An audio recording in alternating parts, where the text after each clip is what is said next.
Skeleton in the house. What's up, everybody? Ah, crap, I forgot to do my little beginning. I was going to do something cute and I forgot to do it. Oh well, it happens. Ladies and gentlemen, welcome to my Extreme Rules pre-show here on the NoDQ.com YouTube channel. I'm, of course, the Pennsylvania sensation Greg Cherry. Yes, the NoDQ.com Super Chat Championship is on the line during this. And, of course, we got Extreme Rules tonight. We had Fight for the Fallen and the Evolve 10th anniversary shows both yesterday.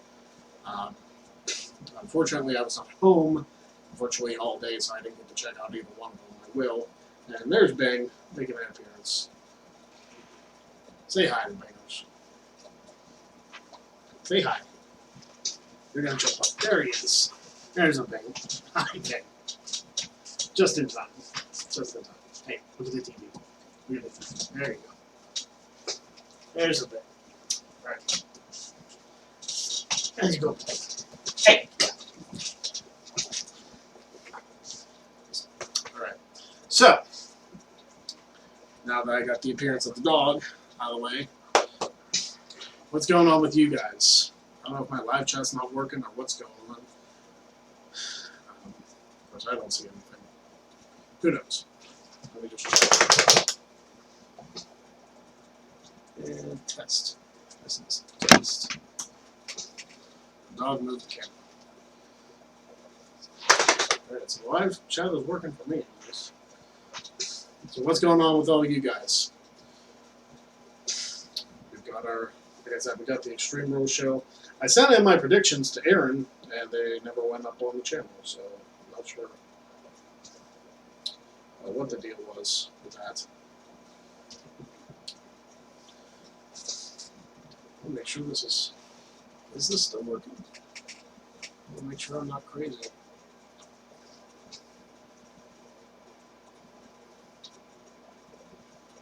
I might be crazy, I don't know.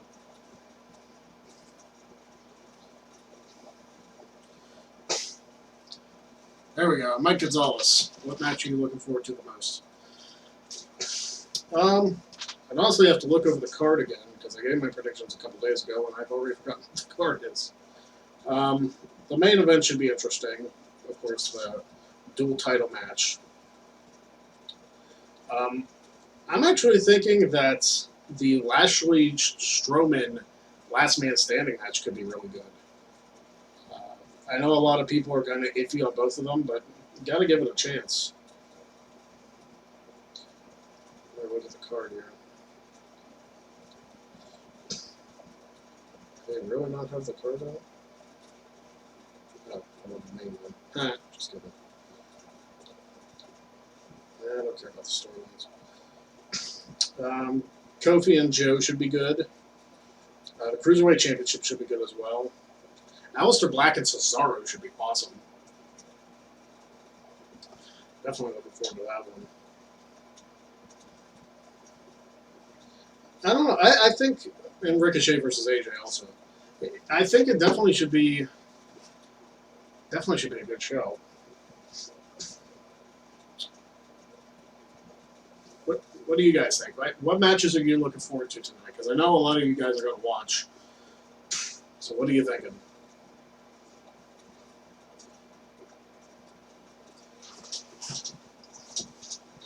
I know, it's a nice day out today too, so there's probably quite a few people out here.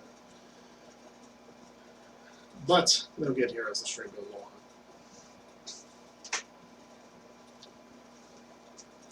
Like I said, the No DQ Super Chat Championship is on the line today.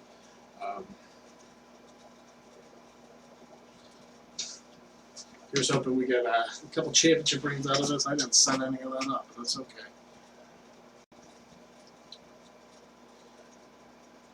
I'm on the struggle bus today. Driving the struggle bus.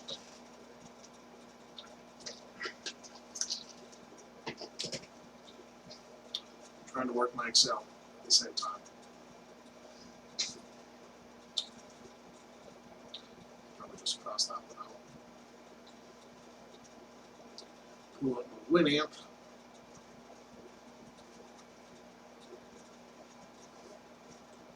Live streams.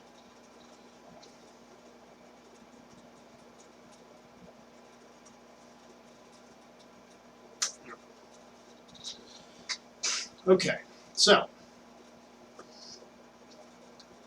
I didn't get to check out Fight, but I did see Cody Rhodes' little ditty after the show, saying that, oh, you can't like run shows on the same day or whatever it is. That it's like you can't counter program AEW.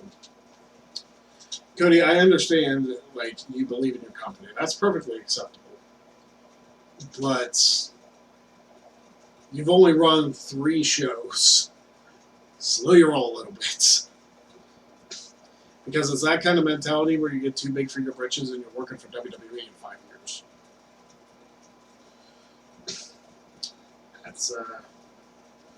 That's my opinion. And that's not a knock to AEW at all. I didn't see Fight for the Fallen. I honestly haven't seen any show that they did yet. I haven't had time to. Possibly Friday. This Friday I should have like a few hours to myself. I'm gonna try and see if I can't find somewhere one of the AEW shows and check it out. The only really where's my title says Evolve was good. Okay. I've heard a lot of good things about the Evolve 10th anniversary. But again, I haven't seen that either. I'm hoping to catch up on wrestling on Friday. I don't work Friday. My wife's going to be out doing something, going to a show, I think. So I should be able to sit down and just watch wrestling. Get some sheets food and watch wrestling. That's the dream. The Crow. Could we see Taker turn on Reigns, set up Taker Reigns retirement match at SummerSlam? I don't think so. I don't think. I find it hard to believe that Undertaker would be the heel in this storyline. Because at WrestleMania 33, I know this was pre us knowing about Roman's cancer, but Reigns got so heavily booed for being Taker at Mania.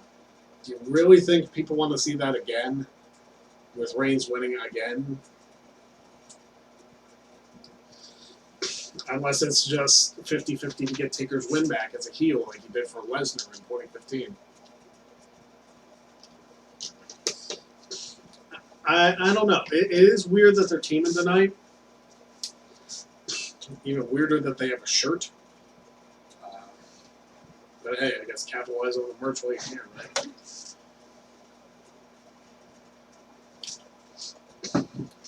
But I don't see it. I see Roman and Taker. I see them winning. If Taker does turn, it'll be after the match. I don't see a turn happening tonight. At least, if a turn happens, it's not going to be with them. There may be a turn tonight to set up SummerSlam, but I'm not sure who that will be. People have been predicting the New Day to break up for like a year and a half now, and it still hasn't happened. So I don't think it's going to happen there either. Maybe with Sasha, if she's in fact back tonight. Sasha really needs to come back. The women's division is. People don't realize what they have until it's gone. Sasha hasn't been around since WrestleMania. And like the women's division is not as strong as it could be. I don't know where the heck Charlotte's been. Working house shows or something, but she hasn't been used on the shows much. I don't know. I definitely think Sasha would inject some life into the women's division, especially if she decides to chase after Becky at SummerSlam. That will be a fantastic match. And that is something that Becky's title reign needs, because all she's been doing is facing Lacey Evans and Charlotte. She needs somebody else. She needs somebody who can put her to the test. And if you watch their takeover match from back in 2015, Sasha and Becky can go. Of course, Sasha can go with anybody, but that's beside the point. Nelson, is Bray going to be on the show? I don't know. People have said that he's going to be at SummerSlam, like he's going to return at SummerSlam or maybe the day after SummerSlam. So unless he's going to have a match at SummerSlam, there's no point in him returning tonight. Or really until SummerSlam. Where's my title says? I see Drew getting the win on Taker to set up a SummerSlam program. I mean, that would be cool. And that would be a good rub for Drew McIntyre as well, because you figure he's in the ring with Reigns, Taker, and Shane, who's getting an insane push right now. Elite Deadshots. Yo, yo, yo. What up, Joe? How you doing? Speaking of guys named Joe, Joe attacks Kofi after their match. Lesnar cashes in and ends Kofi's reign. He's calling it now. Okay. I don't know. I would kind of like to see... It would be weird to do it this way, but it would make sense based on how Lesnar was cashed in on at WrestleMania 31 if Lesnar cashed in during the Extreme Rules match. Now, as far as the double title switch, I don't know who would get the Raw Women's title, or if Lesnar would just become champion and Becky would still be champion. I'm not sure how that would work. Elite Deadshots, I want to see the Fiend. Mark World Order, which is the podcast I've been doing for the King of the Marks tournament, says you're not missing Sasha one bit. That's where we disagree, man. I am fully in support of Sasha Banks. I always have been. And we'll see how she returns to the fold. Always love Sasha. Not a fan of the Boston sports fandom, but nobody's perfect. Elite Deadshots. Everybody's doing good. Good to see you on this. The Crow. Lesnar cashes in on Becky and Seth and F5s Becky 7 times. There you go. If any women wrestler would be willing to take the F5, well, I'm sure quite a few would, but if anybody would take it, it would be believable, make sense in a story, it would be Becky. I could totally see. Heyman would be all over that. Especially if they're moving away from the PG era. Where's my title? Yes, Sasha is needed on Raw. Agreed. Fully agreed. SmackDown could be fine. They need to actually have a SmackDown Women challenge for the SmackDown Women's title. How weak is that division that you need a Raw superstar to challenge for the SmackDown Women's Championship? This is why I hate the wild card rule. I'll say it every week until they end the damn thing. The wild card rule is pointless. If you're going to have superstars from Raw challenge for SmackDown titles, why have the brand split? The wild card rule is dumb. MWO, Mae Young would have taken an F5. Well, Mae Young took power bombs through tables and off of stages, so absolutely Mae Young would have taken an F5. I don't disagree with that whatsoever. All right, now that we got a few more people in here, of course, the No DQ Super Chat Championship is on the line. The rules of that, of course, are a $5 Super Chat or more gets you the Super Chat Championship for the time being. And, of course, $10 or more gets you a spin on the Wheel of Pensen, where you have a chance to win one of my Pro Wrestling T-shirts. There's only 3 up there right now. There used to be 4. There's only 3. I'm hoping that the PWT people get my 4th design up there, because I sent in a new design, which is freaking awesome, and probably one of my favorite designs I've ever done. So check that out. The Crow. Could we see Owens versus Shane again at SummerSlam, since WWE is removing Shane from TV? Have Owens defeat Shane in a career match and have Shane written off. I don't think it'll be a career match per se, but I could see Kevin Owens and Shane McMahon in like a street fight type match, which would be fantastic. And it's funny, the dynamic, because we've seen Shane and Owens before, but the roles were reversed as far as babyface and heel. Now Owens is the face and Shane is the heel, and I think the two of them did have great chemistry in the Hell in a Cell. I enjoyed that match, so I would be looking forward to seeing that match again as the Big Pot returns. The return of the bangers.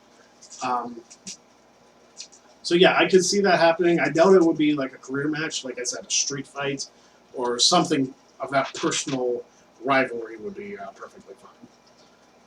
Candy King. I don't think Brock could cash in on Seth. It's a tag match, so Brock would have to either get a tag partner or wait till the end of the match.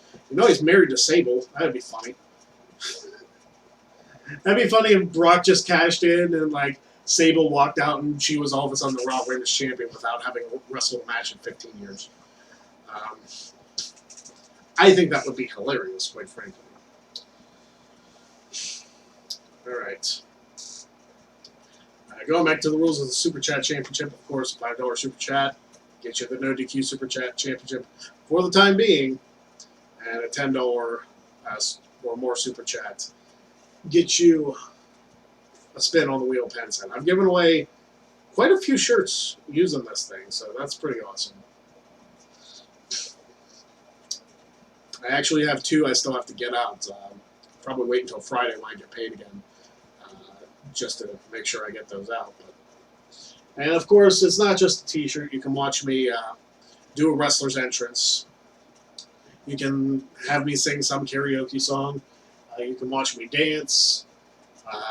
Truth Time is on here. You can ask me a personal question. I have to answer honestly. Road Story, which I've changed to cutting promos, because I ran out of road stories because I wasn't on the indies that long. So that's up there. Of course, the t-shirt. I do have a bankrupt spot, which we haven't hit in months. We only hit it once, so. I mean, it's 1 out of 24 spots. The odds of actually hitting the bankrupt are pretty low. So. The Crow. How would you like Shin to defeat Finn for the IC title? Then we get Finn versus Kofi at SummerSlam.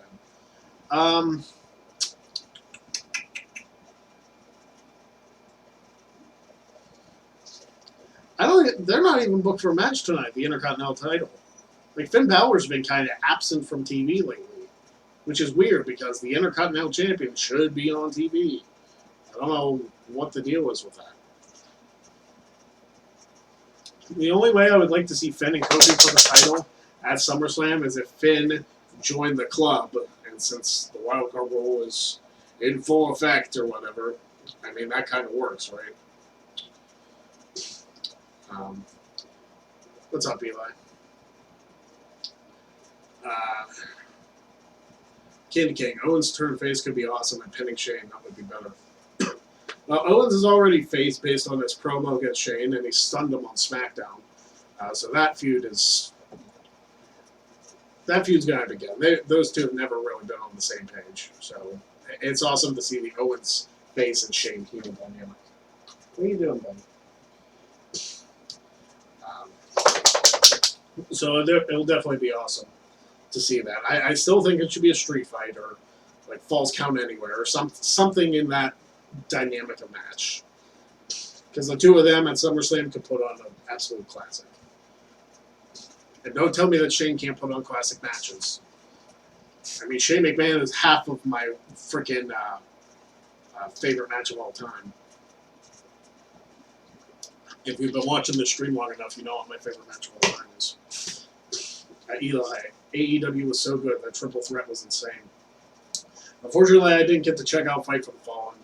I wasn't home all day yesterday. I didn't get home until like 9:30, 10 o'clock, so the show was already much in progress. So I'm going to hopefully check it out, or check some of it out Friday when I have free time. The Crow, could it be Seth and Braun at SummerSlam?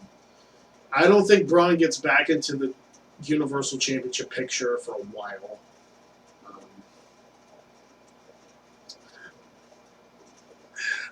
See, even if Braun wins the last man standing tonight, I don't think the next step is putting him in the Universal Championship. I don't see it happening, unless he's going to go like full-blown heel, which makes no sense. But, you know, he went heel before. I don't know. I'm hoping Heyman can do some justice for Braun's character. Because Braun Strowman's character has been awful the last year. Sure, he won the Andre the Giant Memorial Battle Royal. I'm not even sure people remember that for how much that Battle Royal was forgettable. Crying out loud, the last three were Braun and the two Saturday Night Live guys, if that tells you anything. I was not impressed with the Andre the Giant Memorial Battle Royal. Probably the low point of WrestleMania 35. Candy King. I am glad that Owens is using the stunner. Yes, Shane can pull off some of the best matches I've ever seen. Thank you, Candy King. I mean, people don't give Shane enough credit. They're like, oh, he takes up TV, he takes up TV. It's like, but when Shane is in the ring, I know he's not a full-time wrestler, but he can freaking go. People give me so much crap about being a Shane fan. I've loved Shane McMahon because I've seen what he can do. He's put on some fantastic matches. Hell, he was able to get a great match out of his dad, and his dad can barely move. And this was 18 years ago. Vince is not super athletic when it comes to the in-ring stuff, but him and Shane put on a classic at Mania 17. Eli says SummerSlam, Rollins versus Bray. Bray is not going to be thrust into the championship picture right away. If Rollins is still champion by the end of the night. I know people want to try and rush things. You got to let things take time. I understand. Bray's a former WWE champion, but he's debuting a new version of his character. You got to give it time to build. You cannot thrust something like that straight into the main event picture. Mark World Order. Who wins in a fist fight between Enzo and Joey? Not the fans, that's for sure. Probably Janela, though. I mean, if Enzo's doing it for the purposes of getting himself over, only for the sake of getting himself over, that's stupid. But if it's actually a work that's going to lead to something, then props to both of them. There's just no point in doing it just to be an ass. Personal opinion. Candy King, I miss him being face. Are you talking about Shane? Because, I mean, I like Shane as a heel. I like Shane as a face either way. But, I mean, he could only do so much as a face. Crow, only match I'm looking forward to is the tag triple threat. Alistair, Cesaro, Kofi Joe. Yeah, the tag team triple threat should be good too. Alistair and Cesaro, if they're given enough time, should be good. I have a feeling that's only going to be like a 9-10 minute match though, so they won't have time to do everything. But hopefully they give it time.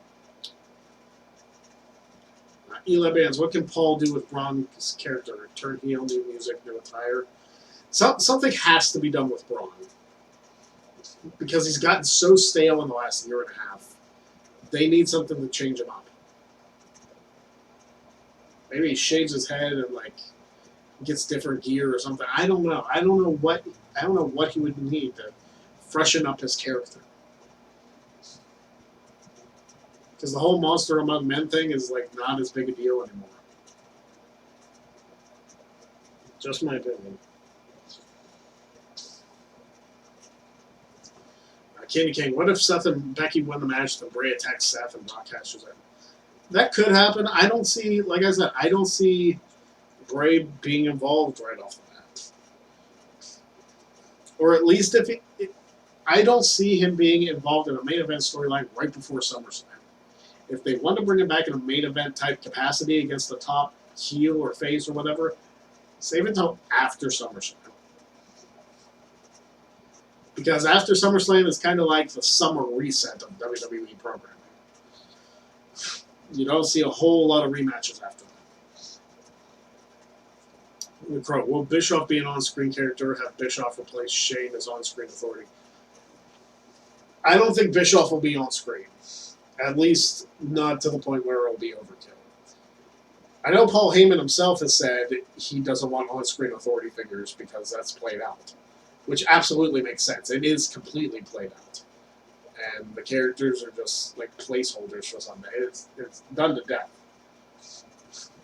So I hope, I mean, Bischoff making like a one-off appearance every so often is fine, but not like a weekly character.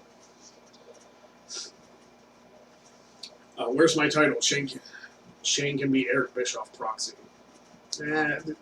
Shane doesn't. I understand people wanted Shane to be Shane is the authority. Let's face it, he's a McMahon, but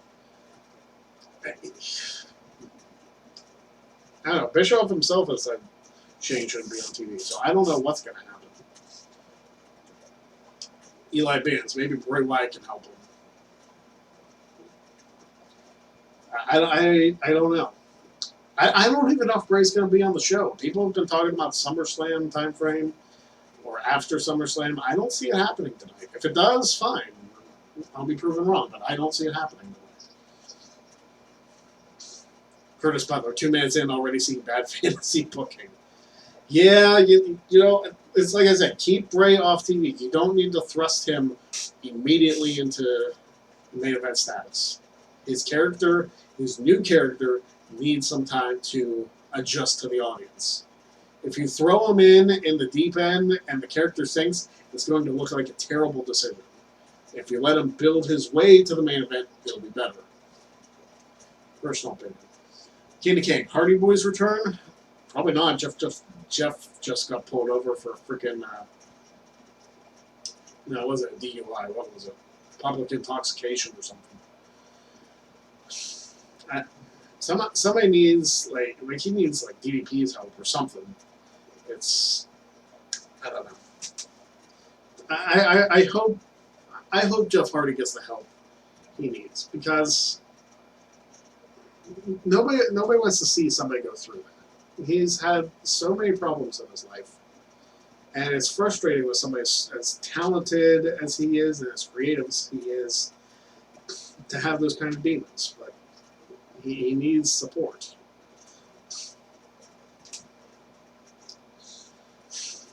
The Crow, could we see Joe get an upset on Kofi that Lesnar cashes in? We get Joe versus Lesnar again. I enjoyed their feud. I also said that Lesnar wouldn't cash in tonight. Again, I could be wrong on that, but I do not see it happening. Just personal opinion. And again, I could be completely wrong. I could be completely...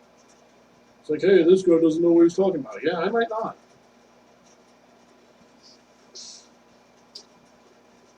Candy King, I have a YouTube channel, Candy King Wrestling.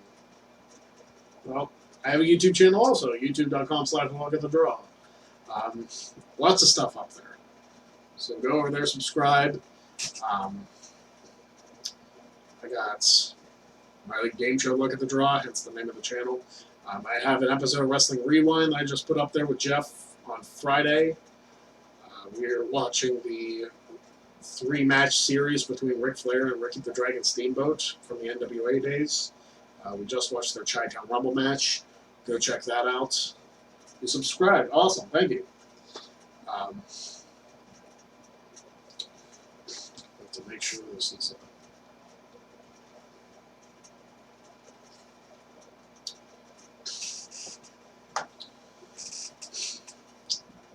Eli Vance, heel versus heel. Vince doesn't like it anymore. Yeah, it's... The Joe versus Lesnar thing wouldn't work anyway. Again, I don't see Joe winning the title to begin with. I actually predicted Kofi to retain. The Crow, could we see Cena on the Fox premiere? They're trying to get Cena. They're trying to get The Rock. They've even talked about trying to get friggin' Donald Trump. I had my thoughts on this before, that bringing in a sitting president is not a good idea. Even if he's trying to be a babyface, it's not going to work. Like, politics is just so muddy nowadays. People are not going to care for it. They'll be like, oh, I can't believe he's on my screen. They're going to boo loud. It's just an ugly scenario. And I can't believe Fox is like pushing for that. Pushing for him to be on. I understand the connection with him and Vince, and they've been there before. Regardless of who people voted for, I see that as a bad decision. And again, I don't care for talking politics much on this channel or ever, quite frankly. But that's my opinion.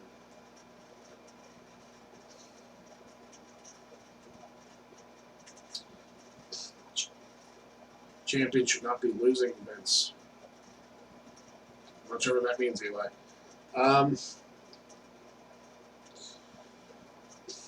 But yeah, I'm for The Rock being there. I'm for Cena being there. Trump does not need to be there.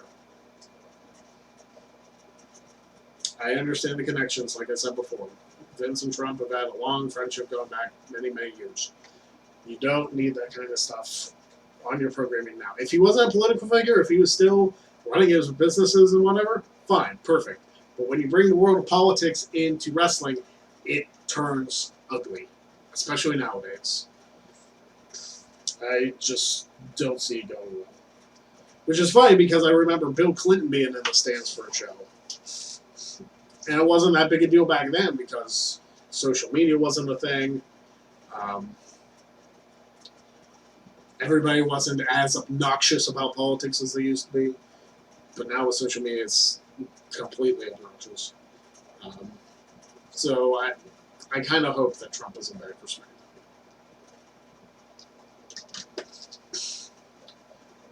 Crow, can we see Sasha Banks tonight? She dyed her hair back. Yeah, I've seen her Instagram pictures where she has her hair dyed back. Possibly. I kind of hope she returns tonight and helps Bayley retain, and maybe then turns on her and leads to Bayley and Sasha at SummerSlam, which would be fantastic. The Crow, Raw had Obama on it before in a segment about Orton. I don't remember that one particularly. I do remember Obama and Hillary and McCain being on to kind of like promote like voting or something, whatever the case was, for the like smack down your vote thing.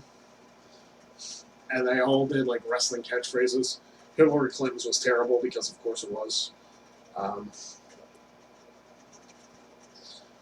Obama's was, "Can you smell what Barack is cooking?" which was kind of funny. And then McCain did Hogan's catchphrase, which was, "It was what I was." So, I know politics is a big deal in the world today. Curtis Butler, no politics in here. Thank you. I mean, I don't want to talk. I've already talked way more about politics than I normally do. So, back to wrestling talk. Back to talking about somebody getting a spin on the wheel 10 cents. Something more important than politics, which is pretty much anything in the world. Eli Bands, if Greg turns heel, he will dye his hair blue. I don't think so. I have no desire to color my hair. My wife is a cosmetologist, so she'll yell at me if I say dye, so I have to say color.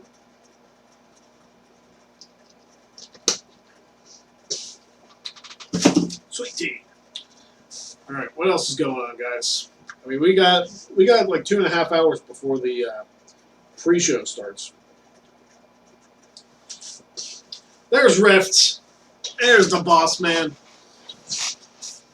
Rift, I've been telling people that the Super Chat Championship is on the line. Nobody is challenging for that championship yet, which is surprising. But it is what it is, right?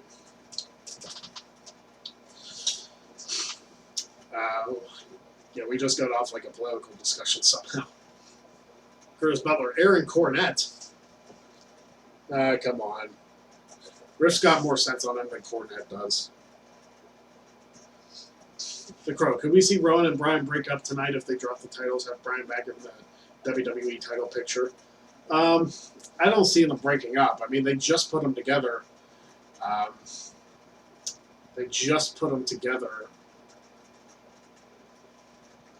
At the Royal Rumble. So I doubt that they would break them up that quick. But stranger things have happened. I mean, we've seen tag teams break up far faster than that one. Aaron says the next person to do a spin, they get to pick someone to get a free spin on me. So it's basically a 2-for-1 deal. $10 super chats, you get a spin for yourself, and you get to pick somebody to get a spin currently in the chat. So you might be able to get 2 entrances, you might be able to get 2 shirts given away. We don't know. So the first person to send a $10 Super Chat will not only get a spin, but will also be the No DQ Super Chat champion. So there you go. Chris Butler, Greg's not a heel, but I could be. I think with Wrestling Trivia Challenge, I might be kind of a heel because I've been champion for almost 500 days. Which by the way, that's something I want to address. It hasn't been brought up yet in the chat, but I do want to bring this up. So I did talk to Aaron about the future Wrestling Trivia Challenge, and he told me he's, busy with a lot of stuff and he hasn't had time to focus on WTC, which is fine. So he said it's basically in the hands of myself, the current champion, and the future host of Wrestling Trivia Challenge, Jeff Meacham. Which I know is kind of an impromptu announcement, but yes, Jeff is going to host the Trivia Challenge, and we are going to continue the Trivia Challenge as soon as we get something set up. So it is coming back. It's just going to take a little bit of time in getting people together for it. Jeff will make an official announcement at some point. Just for people interested, you'll probably have to message him about getting on the show instead of Aaron. But we'll set that up. We'll set that up with like an official announcement to be posted on this channel at some point. Eli Vance, why I say champion should not be used, meaning they are the champion that helps build their character. The Crow says, Greg, are you comparing me to CM Punk? If I was a CM Punk, I would have quit. Curtis Butler, he knows why I'm calling him on that after last night. Okay, was it? It must have been during the live stream. I didn't get a chance to check that out. But there you go.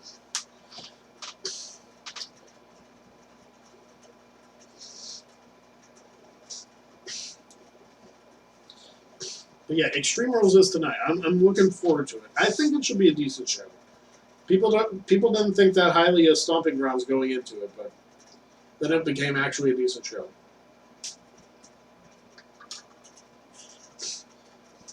Did I talk about AEW yet? I have not. Well, kind of. I didn't get to see Fight for the Fallen because I didn't get back to my house until like 10 o'clock. But I do plan on watching. I'm going to see if I can find both Fyter Fest and Fight for the Fallen, just so I can check out both of them. I don't know how that's going to work, but that's the goal at the moment. I know I have to keep up with AEW, Aaron, especially because I'm sure there will be a couple trivia questions on there coming up when Jeff starts hosting about AEW. I'll need to check it out. I haven't watched Evolve either. I'm terrible. That's what happens when I have a life outside of WW. The Crow. Greg, could you see Corbin getting injured and then replaced by Lesnar? Biggest storm ever. No. In fact, I think that would be terrible if that happened. They kind of already did that with freaking Sami Zayn at Money in the Bank. They had him taken out, and then Lesnar came in and cashed in the Money in the Bank. I don't care for that at all. They do enough bait and switch now that they don't need to do more. I don't know why anybody would want that bait and switch, but I'm not most people.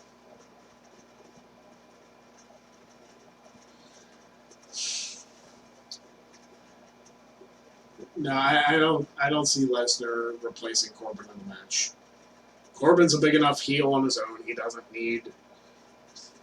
Because think about that logic too. If you did that with Corbin, that would mean Corbin kind of got screwed out of a title shot, which would almost, in a traditional sense, make him babyface. Do you want a Corbin babyface run? Do you want him facing Lesnar? Like, what do you want? Can't have it both ways, I would be. I know I picked Seth and Becky to win, but I would not mind a title change. I think the only title change I picked tonight was the SmackDown Tag Team titles. So we'll see how that goes.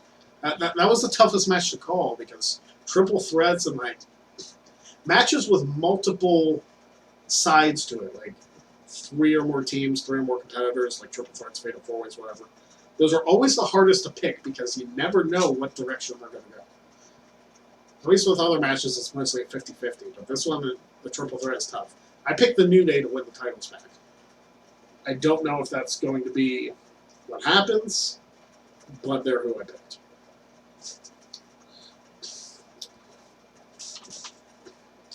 I actually put the video on the No DQ channel Friday, but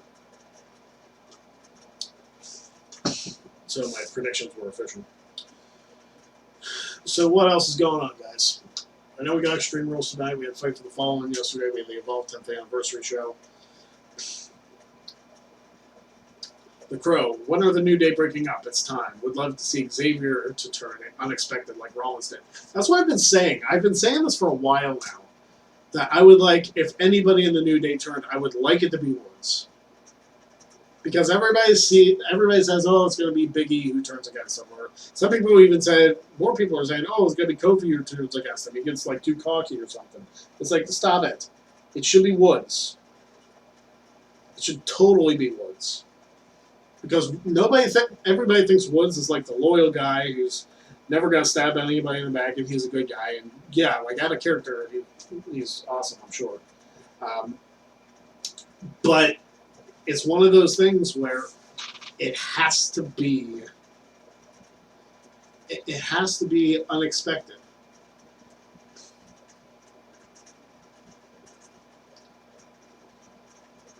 And I don't see it happening unless I don't know. I would really hope that if the New Day breakup does happen, it's Woods and not. Don't make it predictable. That's all I'm saying.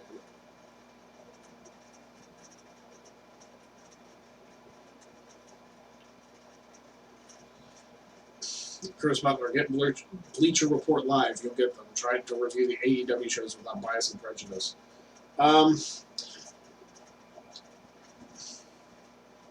YT Woody Cherry is streaming. Yeah, I am. Yeah, I haven't really even seen the results of the show, so I couldn't tell you what happened on them. So I didn't see I haven't seen any of it yet. I'm going to try to watch it not knowing what happened. Curse Butler, remember, in WWE eyes, Baron Corbin is hot to the ladies. I don't know how to comment on that without, like, a woman's opinion. Corbin's not a bad-looking dude, though. Is he, like, eye candy to the ladies? I can't answer that, but... Watch him, though, on, like, Up, Up, Down, Down, and Sweets. Dude's a funny dude. Seriously, like, out of character when he's, like, not Baron Corbin, when he's just himself, he is so freaking funny. Joseph Baden. The Crow, John Cena versus Kevin Federline was feud of the year in 2007. How do you figure the feud was over January 1st? Like, they had their match in 2007, like, the very first episode of Raw in 2007, and then Federline was never seen again.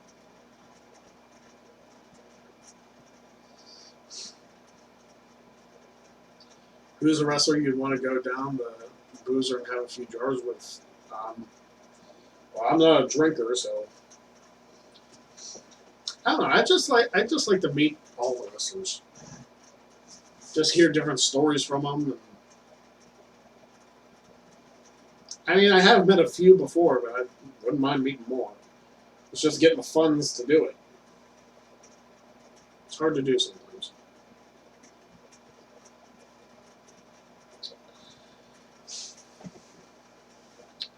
The Crow, still wishing for the Cena Federline no holds barred rematch. Aren't we all? Curtis Butler, New Day marches through the roof with kids. Not going to happen. Is it stale? Yes, but it is what it is.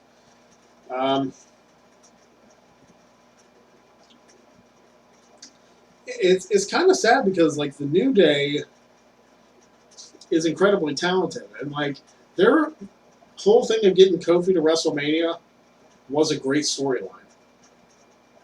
After that, though, like after Kofi won the title and Big E got injured, which didn't really help their case, the New Day are just kind of there, and it sucks because they're so good. They're like incredibly talented, and they're just kind of given the short end of the stick sometimes.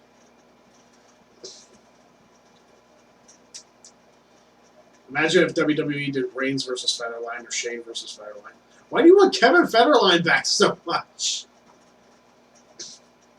Was he a great heel? Well, I mean, people hated him, so it worked, but do you really want him back that bad?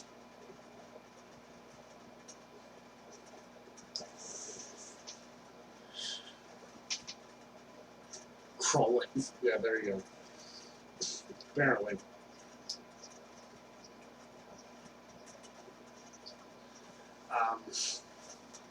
All right, so Aaron has offered up a free spin to somebody as long as a super chat happens. We're still waiting on our first crowning of the No DQ Super Chat champion this show. Still hasn't happened yet. $10 super chat will get you a spin and the No DQ Super Chat championship.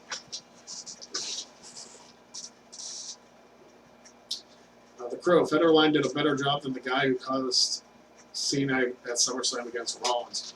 Oh, you mean Jon Stewart? The problem with Jon Stewart was his heel turn was like blatantly obvious before it happened because like he threatened to hit Cena with the chair. He was looking at Cena, and he was like set up so easily that he was going to hit Cena with the chair. Like it wasn't one of those things. It's like holy crap! It was obvious before it happened. Like he should have just been focused on Rollins the entire time, and then turned around. And was like, hey, I attack Cena now. Yeah, Stewart, mediocre heel turn. 4 out of 10, as Bret Hart would say.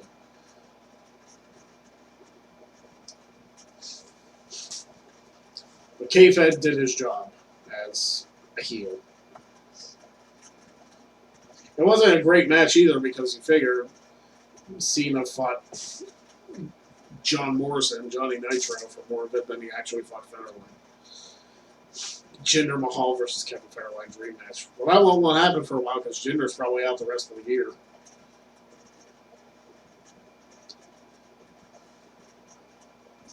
Not because of the whole, Kevin Federline would be back in the ring thing, but because Mahal's actually hurt. I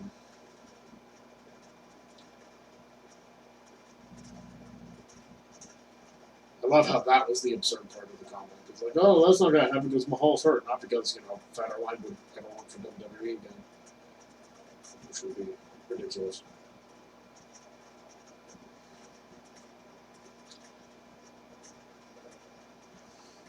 All right, we still got another couple hours, guys.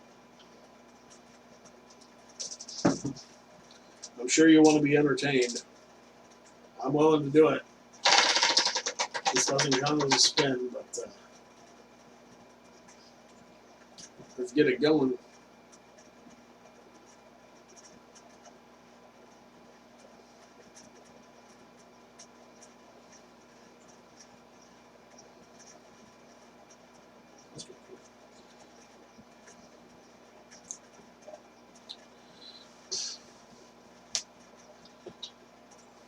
I was worried that the live chat wasn't working. Because I got on here and there wasn't anything for like 10 minutes. The Crow. You know who I marked for more than Federline? Jonathan Coachman should have been world champ. I think he had, I'm pretty sure Coach actually had a title match against Cena.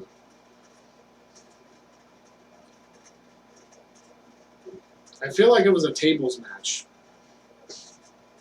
And Cena beat him.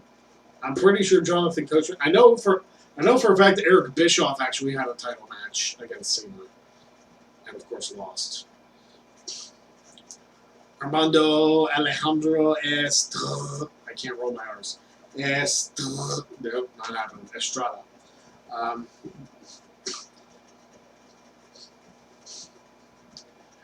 Curtis Butler says 2 spins for $10. I'll take them for me and me only. That's your call. You have to actually send in the super chat though for it to count. Devlin, what's up, brother? King Daddy Dev in the house.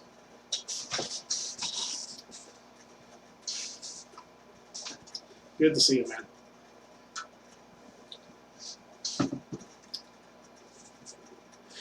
I was waiting for Extreme Rules tonight. I really think Extreme Rules is going to be maybe not the best show WWE's done this year, but that was probably actually it's probably WrestleMania as far as the pay-per-views go.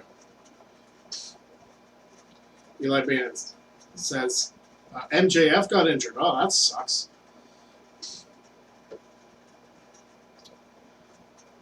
The Crow. The best guest host for a while was Seth Rogen or Ozzy Osbourne or Justin Bieber. Was Bieber ever the guest host? I don't remember that. Bob Barker was the best guest host, though. That's my opinion. He was awesome. Had his little mini feud with Jericho and punched Chavo in the gut. King Daddy Dev. So Balor versus Knack is on the pre-show of all spots.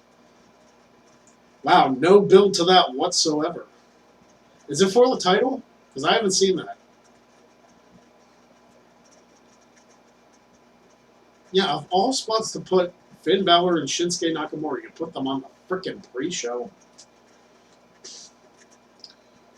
I mean, I guess as long as they wrestle each other, it is for the Intercontinental title. Okay.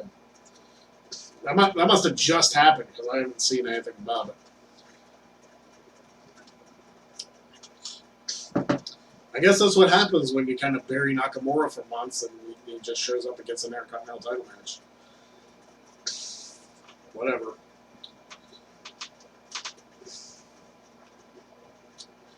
The Crow, who cares about shit? He's Tajiri or Yoshitatsu 2.0. Eli Bands, wait, what? I see on the pre-show, yeah, WWE did makeover. You know, to be fair, it's not the first time the Intercontinental title's been on the pre-show. The Intercontinental title's been on the WrestleMania pre-show a couple of times, actually.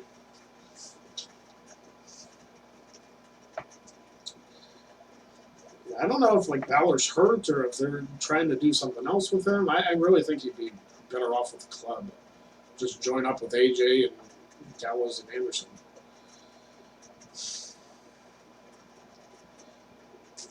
Hopefully it's a nice change of pace. And then AJ can challenge for the Universal again. And Finn can challenge for the WWE as both. Curtis Butler. He says he wants the 2 spins. Well, Aaron's going to send his 10. I'll at least give you the 1. Curtis Butler with the $10 super chat. So here we go with the first spin.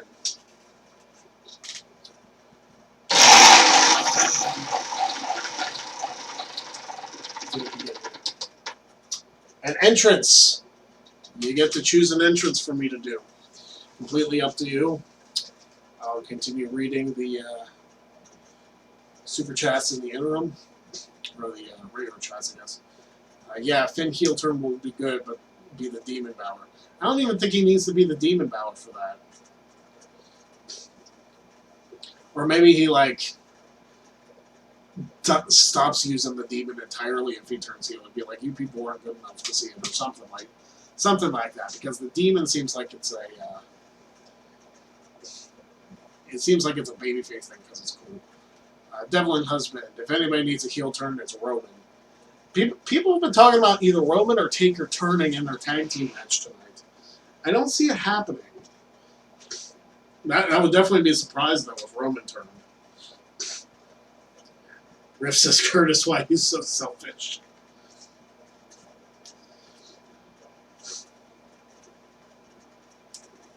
Does he have that option to pass it off, or are you just going to get gifted to somebody, Aaron? That's... It was your rule that you made.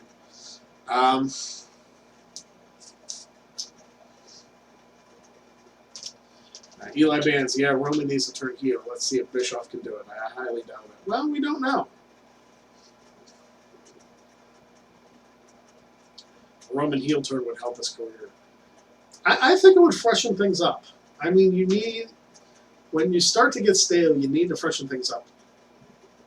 So, Aaron Rift. Curtis Butler selfish in picking himself for the free spin. Well, does that make you the Super Chat champion, Aaron? Because you talked about that.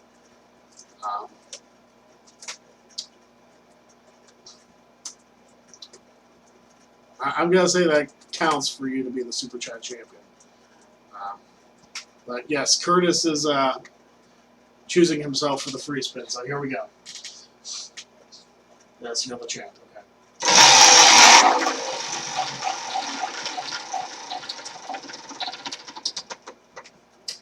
Just missed out on a t-shirt. It's truth time. So Curtis, you get to choose an entrance that I get to do, and you get to ask me a personal question. I have to answer it truthfully. Devlin, he's already getting kind of shit reactions again. Yeah, a little bit. I mean, his only big loss was against Shane. Curtis wants the Naomi entrance. Okay, that'll be interesting. And you get to ask me a personal question as well. Dev said the heel turn for the Usos did wonders for them. Absolutely. The Usos, when they first turned heel, were gold. Oh, Dev with a $10 Super Chat is now the new No DQ Super Chat champion. Your reign didn't last long, Aaron.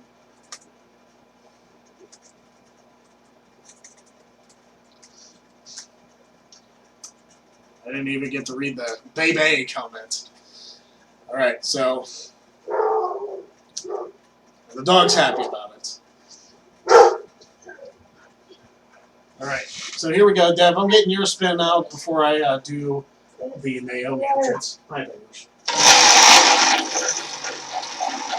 King Daddy Dev is going to get an entrance of his own.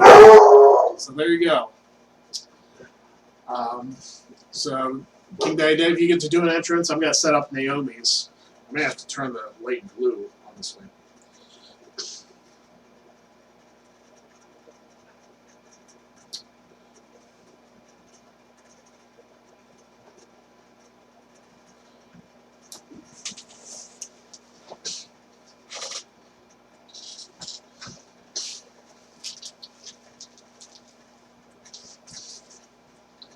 Yep, you gotta think of an entrance. Bears, I'm gonna need you to move.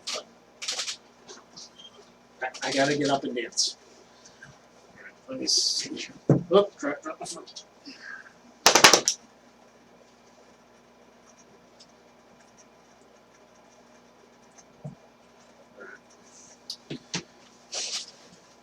Might have to turn this blue. Alexa, make Man Cave blue. Okay. There we go. Cool. All right. So here we go. I'm gonna do what I can with this one.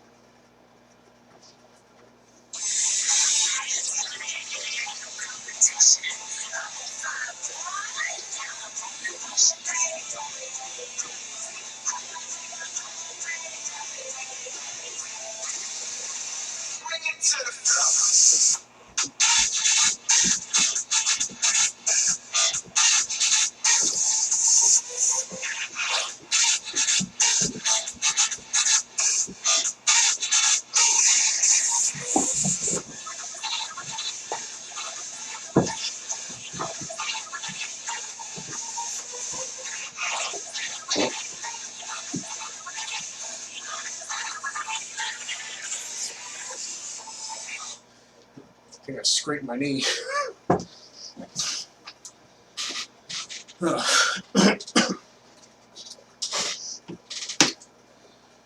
right.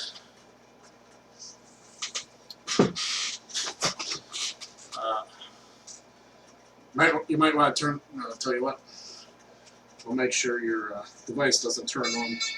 Whoops. There we go. Fixed.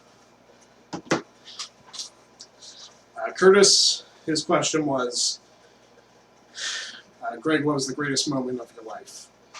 Well, getting married. I mean, how can you argue against that? That's an easy answer. If it was like, other than that, if I wasn't going with the easy answer of being married, going to WrestleMania. That entire experience from WrestleMania, the Hall of Fame, because NXT wasn't a thing back then, and like access and the entire road trip, fantastic. One of my favorite things I've ever done.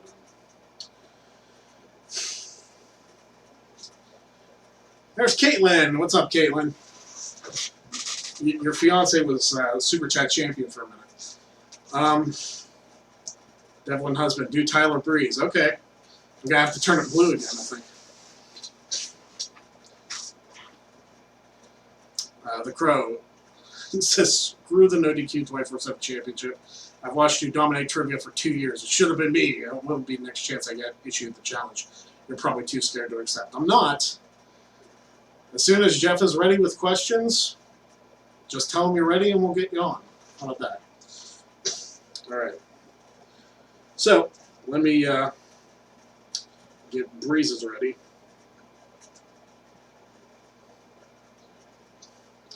I may need to turn blue again. You got back up your camera more. I'll tilt it up. I forgot to mess with the camera last time. Let me see. Cameras. Yeah. Okay. That's better. All right, so here we go with Tyler Breeze.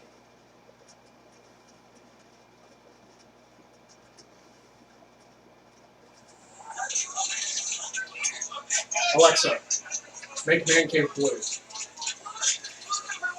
Okay.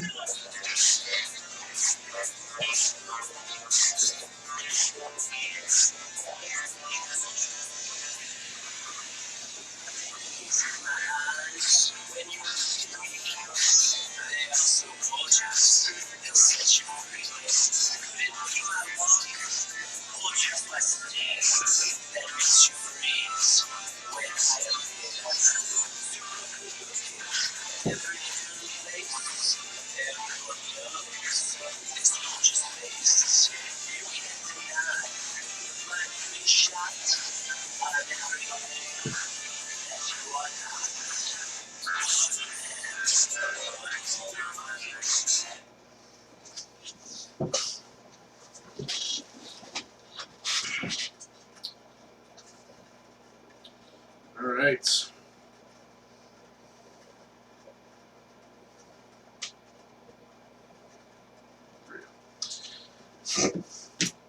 No problem, King Daddy Dev.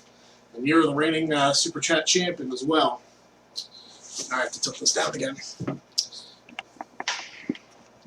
That's that. Move the wheel. There you go.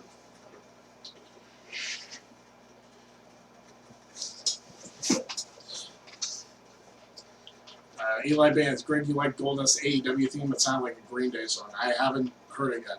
I didn't get to watch Fight for the Fallen. Curtis Butler. Oops, didn't see your post. Okay. Kurt Teturnik.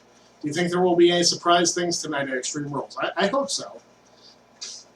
I hope there's some good things to set up SummerSlam. I'm not sure what they will be, but I think there should be something to set up a SummerSlam match. They got to end the Rollins, Corbin, and Becky Lacey storyline. They got to end that at some point. I think that ends tonight. They need to move on to whatever's at SummerSlam. Devlin husband, that was great. I appreciate that. I wish I had the full space to like do the full like ring entrance.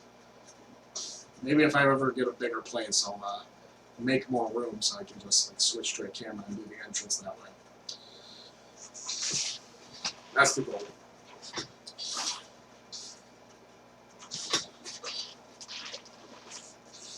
Eli Band, shake your growth. There you go. And Naomi and Tyler Breeze today. Not too bad. So what else is going on? We do have champions. We have a new No DQ Super Chat champion in Devlin Husband. Longest reigning of this stream so far.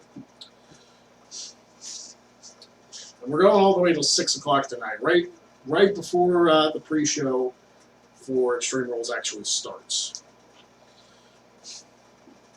So I want to make sure that you guys have enough time to head over there and listen to, I was going to say Renee Young, she doesn't do the pre-shows anymore, whether it's Jonathan Coachman and freaking Sam Roberts and Booker T and whoever else is up there. Jerry the King Lawler, I think, is on there too. It depends. They switch their pre-show and cast however they want. Pretty sure Charlie Caruso does it too. So there you go. David Otunga. I'm just like naming people who are on the pre-show regularly. It's hard to believe Otunga's still with the company. One of the longest lasting people of the Nexus era besides Slater. That's hard to believe the Nexus was a thing almost 10 years ago, isn't it? Like 9 years ago, the Nexus was like a huge deal before Cena buried him at SummerSlam. Gary, hey, what's up, Cherry? I have to say I'm not like, all that excited for this pay-per-view at all. Fight for the Fallen was a little off last night. Evolve was good, but not all there, so I'm not sure if the was going to be. Well, you know, if you go in with low expectations and it exceeds them, then you're happy. So go in thinking it's not going to be great, but watch it anyway, and if you enjoy it, then it's positive. Don't go in there being like, oh, Extreme Rules is going to be the greatest show since WrestleMania 17. Don't go in with that mentality. Like, go in with low expectations, so that way, if it is in fact a crap show, it's like, okay, well, I didn't expect much, so that's fine. So that way, one way or the other, you won't be too disappointed with Extreme Rules. I think it's going to be a decent show. Like I said, I don't think it's going to be the greatest show of the year, but I think it has the potential to be decent. I'm not a fan. There's Virtue, just here to cause controversy. I'm not a fan of the fact that the Extreme Rules pay-per-view, there's so many matches that don't have Extreme Rules stipulations. That's the point of the damn pay-per-view. Like, I understand Hell in a Cell, every match is in Hell in a Cell. I get that. That's fine. But Extreme Rules feels like it has to be every match is in Extreme Rules. Because they used to do it that way. They used to have every single match as like some sort of stipulation match. And I enjoy that. Gary says, I just got mostly excited for the walk-off home run the Phillies just pulled. Well, there you go. I haven't even looked at Major League Baseball stuff yet. It's not near the playoffs.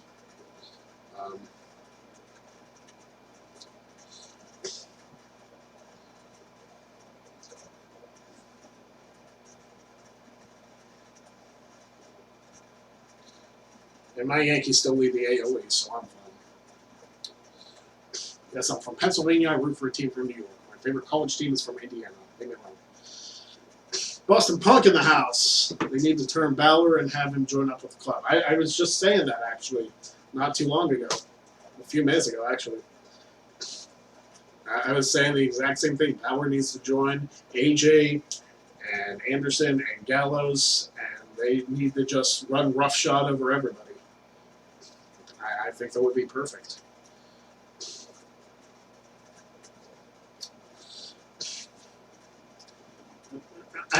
Something has to happen. The club needs a new name. Sounds like a sandwich. Yeah, the club is not a fantastic name. Chris Butler. Gary knows why I call Aaron Cornette. What did you do on the live stream last night, Aaron? I must have missed that. Hey, Mike Gonzalez thought we lost you.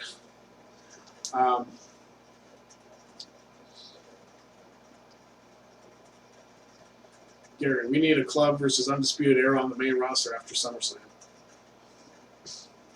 That would be interesting. I believe for a good Survivor Series match possible.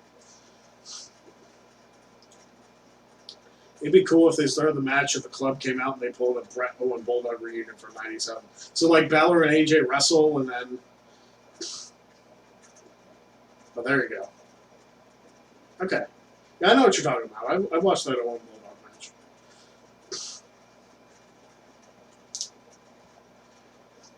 Aaron told the truth, that's why. I believe you did. And yes, Virtue, you would crush Kevin Flaherty.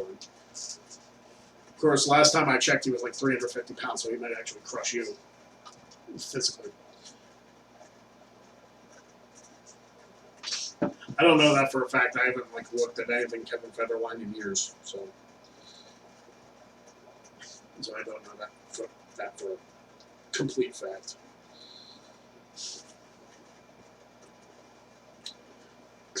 Use physics against them. You didn't get Fight for the Fallen in A. I heard it wasn't an A-worthy show, so I think that's fair. I mean, you can't kiss AEW's ass.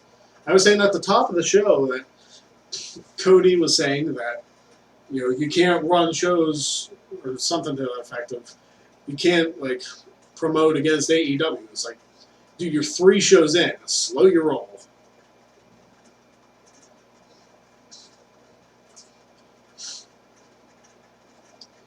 It took place in a Shamu stadium.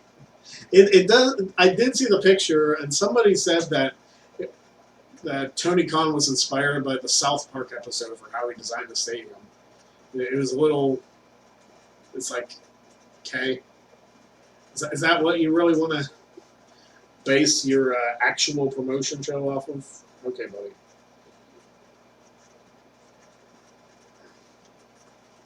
I mean, it's his company. He can do what he wants, I guess.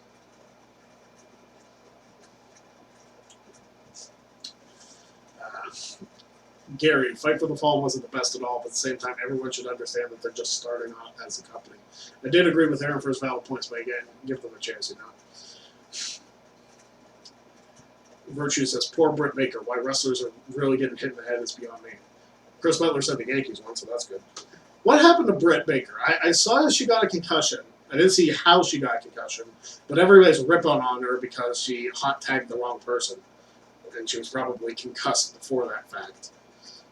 So everybody needs to leave my Pittsburgh girl alone. Or Adam Cole's Pittsburgh girl, I guess.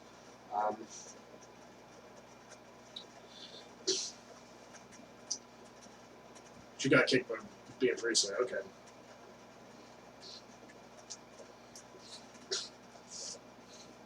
The Crow, my girlfriend isn't replying to me. Guess I'll be feeling better once I see Extreme Rules.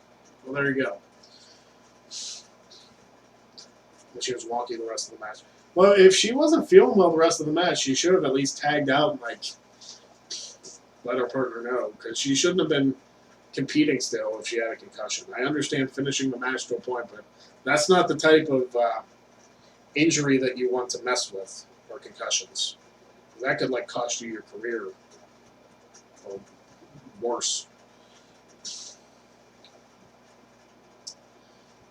I didn't get to see that match. I'll definitely have to check that out, though. Was that on the pre-show, or was that on the actual Fight for the Fallen main card? I gave it a solid B. Wrestling inside an amphitheater. It's definitely an interesting setup. It's kind of like the whole theater on the round. Well, not quite the theater on the round. It's kind of like a standard theater setup.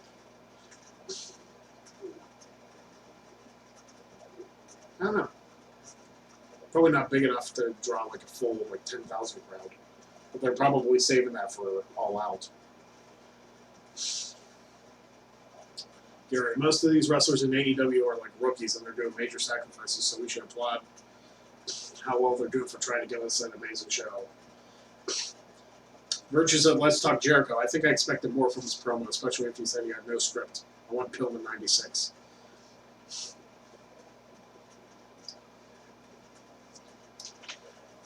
Well, that would definitely be interesting. I don't know if... I didn't get to see Jericho's promo either. Again, I haven't seen Fight for the Fallen. I'll have to judge it from that. But Jericho should be going like full balls to the walls like he was at New Japan when he was doing the stuff with Omega, when he was doing the stuff with Naito and everybody else. Jericho should be like completely unleashed Jericho. The Crow, if Shane McMahon and Corbin got written off TV, Great Cherry would be on Suicide Watch. I'm not that dedicated to them. I am a fan of both of them, but I'd be fine. I'd find a different favorite. Business goes on.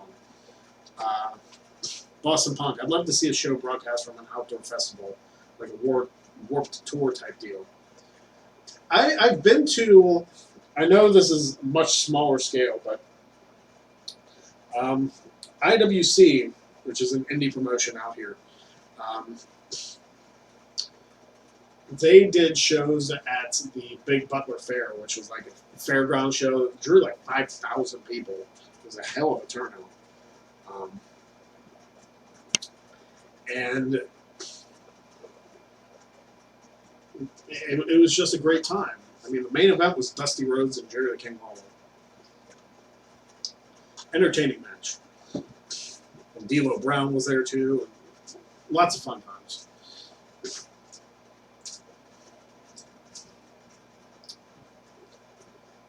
Gary says, I like when Jericho said jerk off Phil. That wasn't scripted, I believe. Virtue said he wasn't full heel last night when he talked. At least I didn't think so. So he was kind of reserved, which seems a little out of character for Jericho, because Jericho likes to go big or go home. The Crow says MJF is the best heel in wrestling. Virtue says MJF is second best behind Jericho. He needs to do more than talk. Curtis Butler says jack off Phil. Dad bod Jericho called. I mean, Jericho's fantastic. We all know this. It's not news.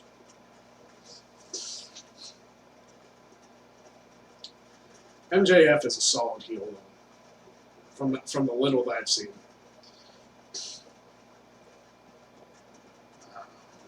Where's my title? Do you think WWE will add Progress and ICW to the network? Possibly. They've been talking about adding more indie promotions to the network.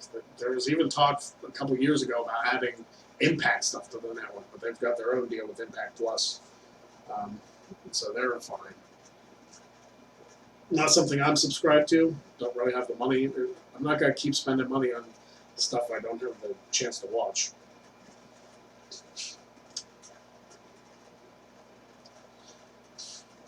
Virtue saying that MJF definitely has potential and can learn from Jericho. I haven't seen MJF's in-ring work other than the Casino Battle Royale from Double or Nothing.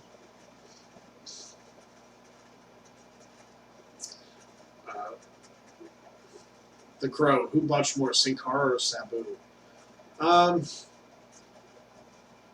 Are you talking the original Sin Cara? Because he botched a lot. But Sabu, like, it's hard to say. Because Sabu's spots were kind of hit or miss. Trying to land on that rope every time is not easy. People screw it up all the time. Sin Cara, when he botched, though, he, like, gave up immediately. There's specifically this one match from Monday Night Raw. I think Sin Cara did like a dive through the ropes against Alberto Del Rio like 30 seconds into the match. And then it was like, oh, I'm hurt. It was like just like a wrist injury. He probably could have worked through it, but he decided not to. And like I think everybody lost their respect for that Sin Cara. I say that Sin Cara because friggin' Unoka was Sin Cara now. You know, whenever he's on TV. Don Wooding in the house. What's up? Gary, I will say that AEW needs to deliver all out because of their TV deal weeks after. I think there will be the big surprise for Punk at All Out, and maybe Mox and Punk, the biggest signing since WCW with Hogan and Savage. Punk would be a big deal. I'm not going to believe it until it happens. It would definitely be a big deal if AEW did manage to sign CM Punk. But again, that remains to be seen. It was a broken finger? Okay. Well, even still, like, Triple H wrestled with a torn quad. He probably could have. And he wrestled a full match with, like, a torn bicep, too. Chris Butler, MJF is only 23 years old. Don't compare him to a legend just yet. Like I said, it's all about the in-ring work, too. Not all about the in-ring work. Like, his character is great. His character is great. He's an obnoxious heel, which there aren't too many of those, like just overly obnoxious, arrogant heels that work nowadays. So the fact that he's pulling it off in what could possibly be one of the major promotions in the world is a big deal. But he's got to develop over time. We can't put him in the Hall of Fame already. He's got to work for it. Virtue says, I think if AJ Lee wants to go back, Punk will too. It would probably be good to have both. Or it would probably have to be both. Yeah, because I don't think AJ Lee's done. I think she left the WWE out of necessity because of all the like lawsuits and stuff that were going down with Punk and them.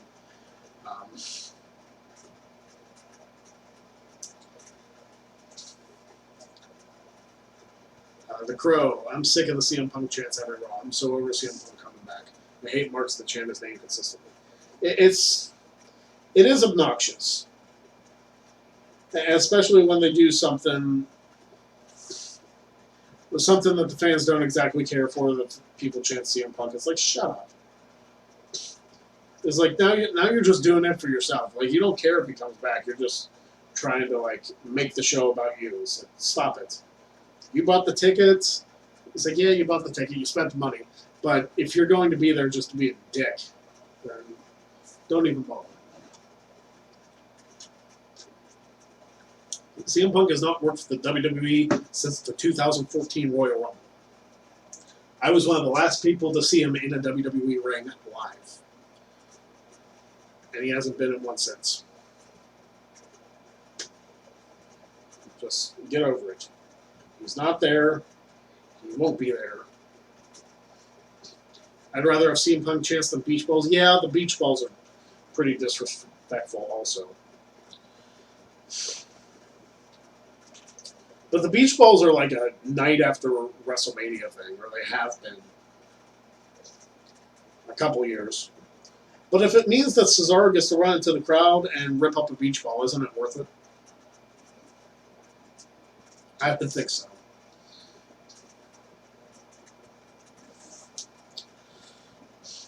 But yeah, I guess I'd rather have the crowd like somewhat invested into the show. Don Wooding, I'd love to see a Virtue stream here on YouTube. Well, you know, Virtue does do a Facebook live stream every Thursday night at 10 o'clock Eastern. Virtue's Rage with him and Big G. So, there you go. So you have a chance to watch Virtue live stream. It may not be on this channel, but he does his own live stream every single week. What's the most annoying chant in the current era?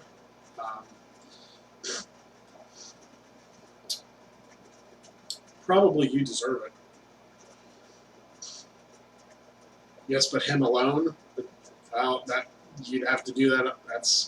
That would be his deal.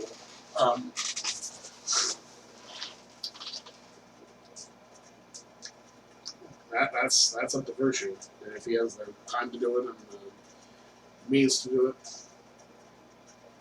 When fans chant, we deserve it. Yeah.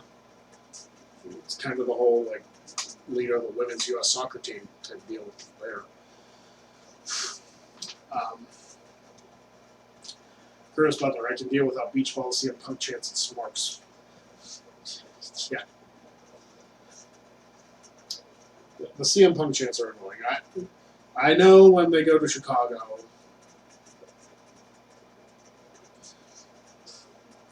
they're going to chant CM Punk because he's from there. Even if Punk did sign with AEW, they'd probably still chant. They'd probably chant more, honestly. The Crow, Virtue and Cherry should write for WWE. You guys have brilliant ideas if Virtue could book Heath Slater to dethrone Kofi. Wow. I'm sure Virtue could figure out a way to build up Heath Slater to dethrone Kofi. I don't know if that's personally the route I'd go, but I honestly think they could book Shane to beat Kofi, and it'd be perfectly fun. Again, personal opinion, but I feel like a Shane title win, along with maybe like Owens beating him for the title, would be way better. Gary. Okay, so could this finally be the night where Corbin wins the title? I would love it, but unfortunately with SummerSlam next month, it's not going to happen, which sucks. I would love to see Corbin win the title. I would love to see... Because you figure, if Corbin beats Seth, Becky loses the championship, and maybe they could, like, stop their on-screen relationship BS. It's like, it's fine if you're dating off camera. Don't bring it on to TV. It muddies things up quite a bit. It's really not necessary to do. I would love to see Corbin win the title, even if, like, there can't be a cheap shot in an Extreme Rules match, but even if they, like, somehow cheaply, like, if Corbin hit the end of days on Becky and, like, tackled Seth and Lacey covered for the win, like, that would be a sick finish. I would love that finish. Because you couldn't really blame Becky for losing the championship when Corbin took the cheap shots, which I guess there's no cheap shots in an Extreme Rules match. But, like, doing something like that super heel, that's how I would book it. If I was going to book Corbin away, I'd be like Corbin and Lacey away, it's like, okay, so at some point, Corbin hits the end of days on Becky, tackles Seth, Lacey gets the cover, 1, 2, 3, they win the titles. Like, that's how I would book that, personally. Where's my title? I hate when they chant "what" at a person who can't speak good English. They still chant "what" almost 20 years later. Even with people who do speak good English. So that's not exclusively a...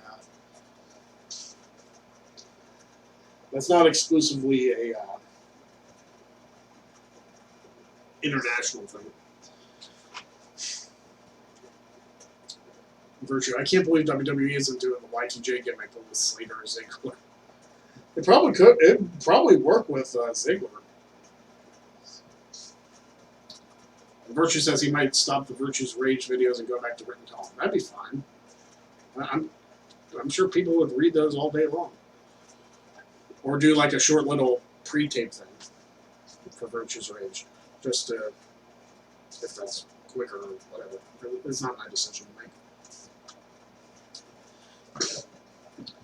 Gary, it's time for Becky to drop the title. It's dragging out way too long. Just like Kofi, he needs to finally drop the title because it's way overdone. You realize that both of them have only been champion for 3 months, right? Meanwhile, we were just talking about CM Punk, who's champion for 434 days.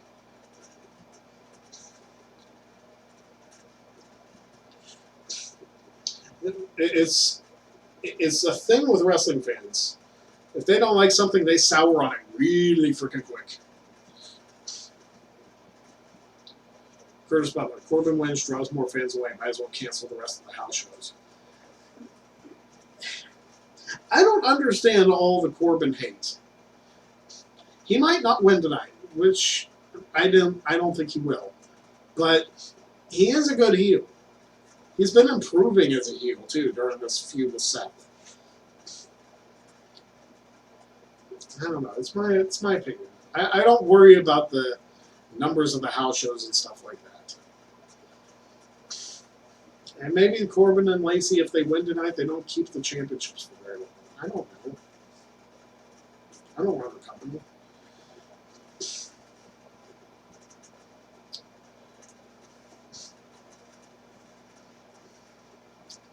And Gary, I do, but the feel-good stories are getting in the way with this. I really enjoy them as champs because it's different, but still. I don't enjoy the fact that they brought their real-life relationship onto the screen and are using it for a storyline. Because it's not like it takes away from Becky's mystique.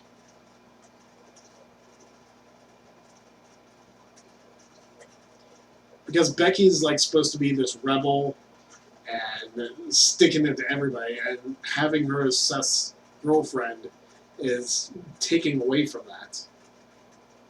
It's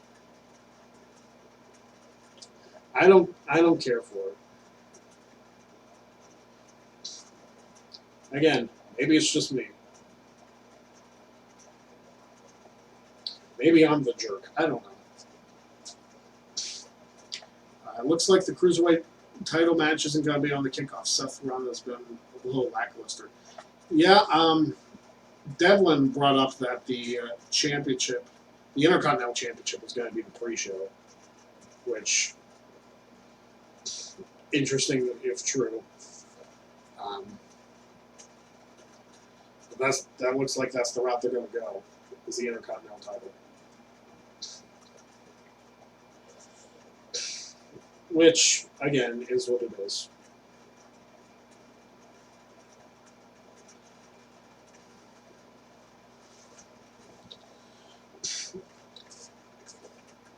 Chris Butler. Corbin couldn't give flies to Powell, fortunately. He's classic heel, but with go away heat.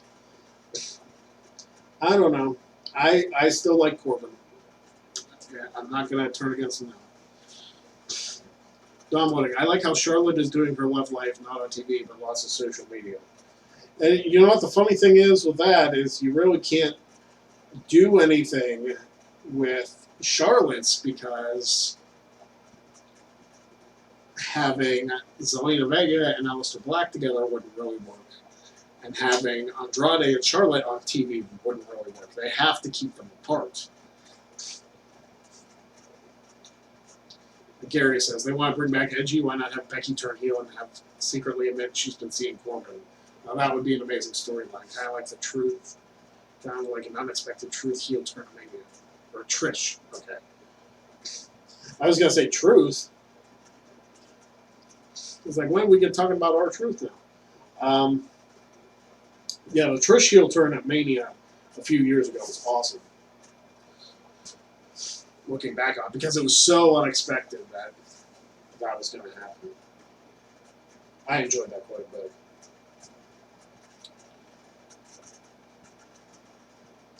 But yeah, they want to keep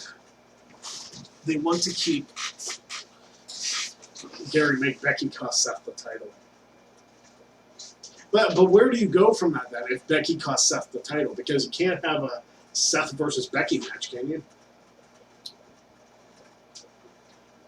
Don Wooding, you bored of the 24/7 title yet? No. They haven't been doing a whole lot with it lately. Which for the first few weeks it was all over the show. And that was entertaining. But now Maverick has had the title for like 2 weeks. Which is... He posted on his Twitter that he's the longest reigning 24/7 champion of all time. So no, I'm not bored with it. I just think they need to do more with it.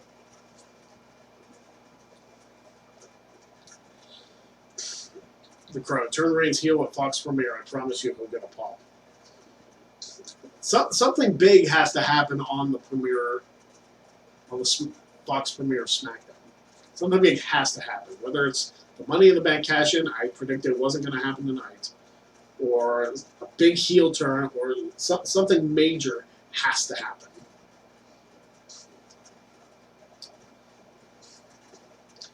This Maverick guy sucks. His wife is hot, but he can go. Renee Michelle is very attractive. Absolutely. Agree 100%. If you don't know who Renee Michelle is, she was actually in the Mae Young Classic. And she actually wrestled a few indie shows in Pittsburgh, too. So she was around here. She did very well for herself, too. I don't know if they'll ever actually bring her onto TV as, like, for in-ring. They should, if they ever decide to go that route. But they have that option.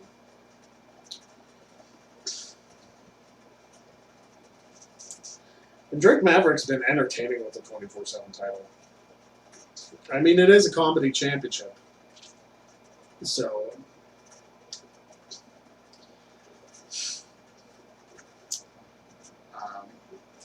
what will be the match of the night? I'm going with Black and Cesaro. I'm looking forward to that one. That one should definitely be good. Chris Butler, let me do bad fantasy booking. Charlotte and Black versus Andrade and Vega in a hardcore last person standing match. Yeah, that would be too complicated. Especially if, like, Andrade and Charlotte were both knocked out first. Because you figure if they did one guy and one girl go out first, they need to have a couple as the last two. You know? It would be Yeah, that is bad fantasy booking. You advertise that well.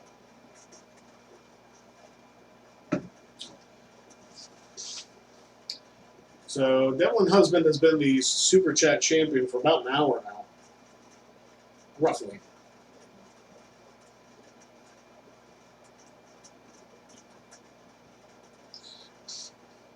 Is Renee Michelle Black? I don't know the answer to that.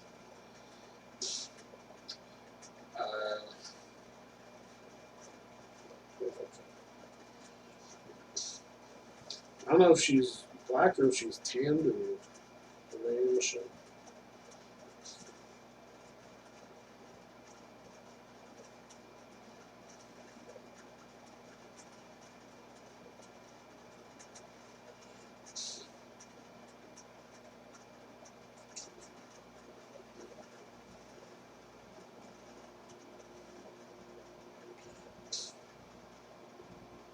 But she's actually Renee Michelle's actually a current champion in WXW.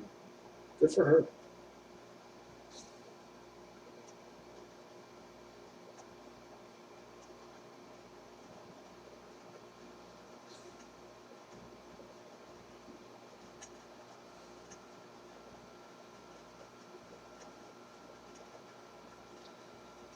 Trying to find an answer to that. They don't really have a wiki up for them.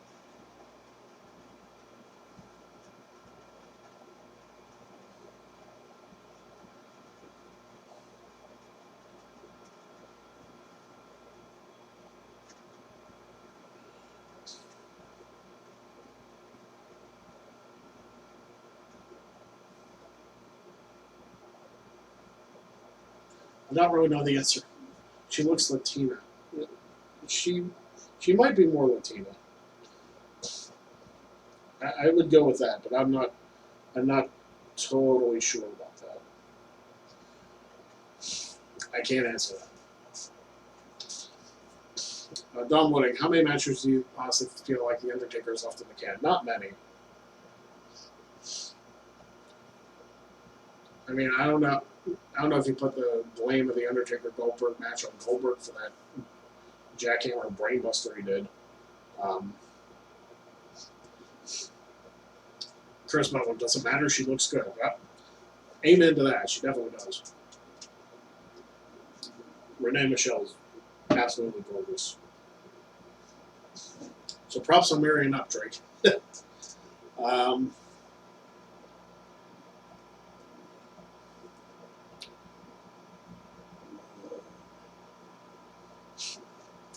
Yeah, I don't know. That's probably the reason I'm putting them in a tag match instead of having them go one-on-one again. Undertaker can do his stuff, probably pin Shane McMahon. People go home happy. Yay, yay, yay. Tag match is probably going to be in the middle of the show. So, if I had to make a guess,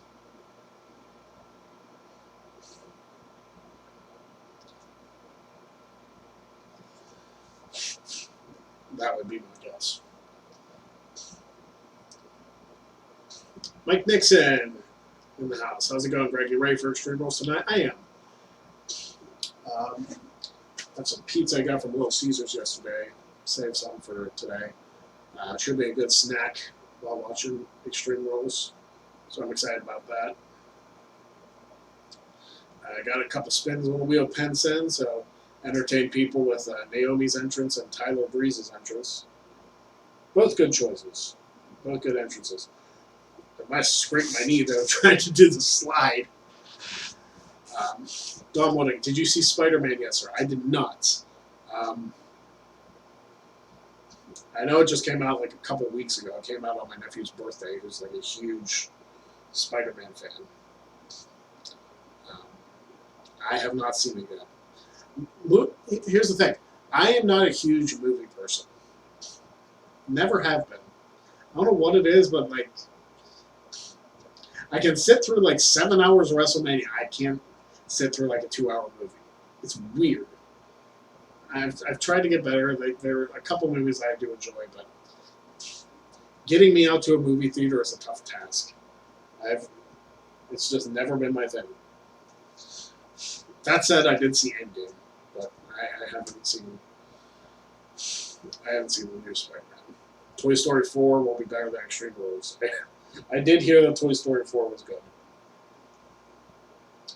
I will say that much. I haven't seen that one either. I'm sure I will at some point. So we've got 3 Super Chat champions this show. First of all, we had Curtis Butler, former No DQ Super Chat champion. The Boss Man, Aaron Rift, the Medium Boss Man, became the Super Chat champion. And of course, the current champion, Evelyn Husband, still the champion after over an hour.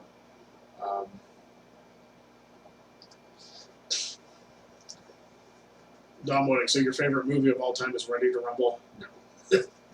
It is not. I can tell you that much. My favorite movie is not Ready to Rumble. It's actually, my favorite movie is actually Rounders. Excellent movie. Late 90s, Matt Damon and, I said John Leguizamo. That's incorrect. John Malkovich. I don't know where I got Leguizamo from. Matt Damon, Ed Norton, and John Malkovich.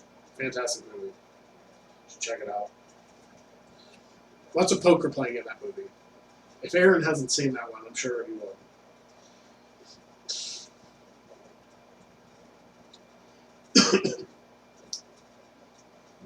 It's definitely a good one. Eli Vance, Greg, you hear we get more matches. I heard the Balor and Nakamura match is happening. Is there more than that? I won't count for our predictions because they added those after the fact. I don't know why they waited until the last minute to announce that. Your favorite movie of all time is Scarface.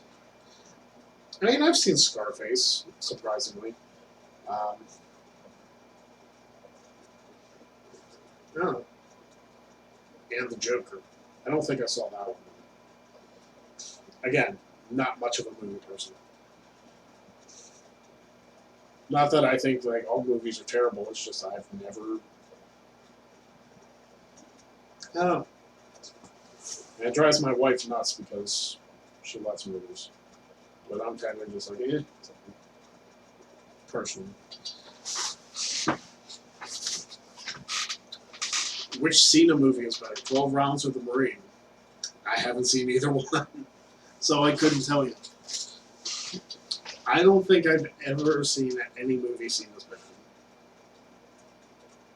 But I did see the movie that Mr. Kennedy was in, Behind Enemy Lines. That one I did see. That was one I actually sought out. Aaron Reed, did the pre-show already start? No. The pre-show is going to start at 6 p.m. Eastern, which is when this stream ends. So I do the pre-show.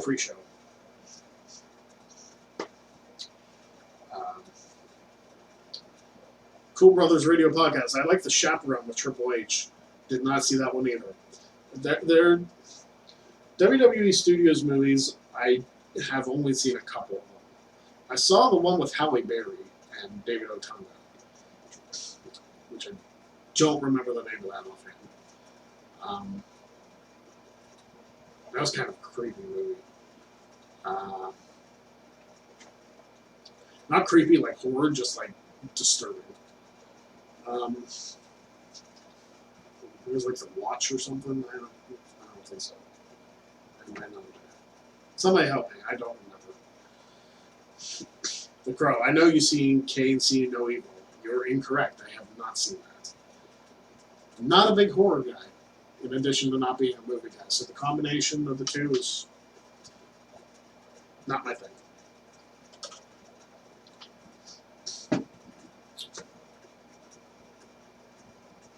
And everybody's going to be like, what? How did you not see See No Evil? I'm not a movie guy.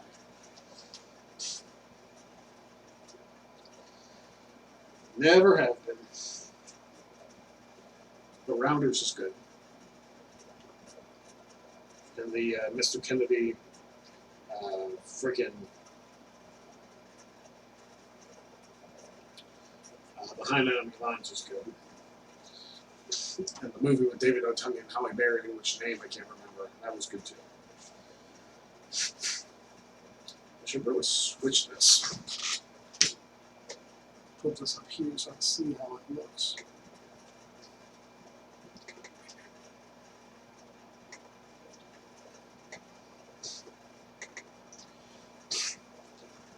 That way I can see that.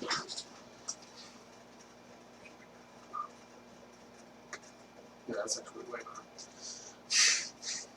Mike Dixon, I received 2 bits of good news yesterday.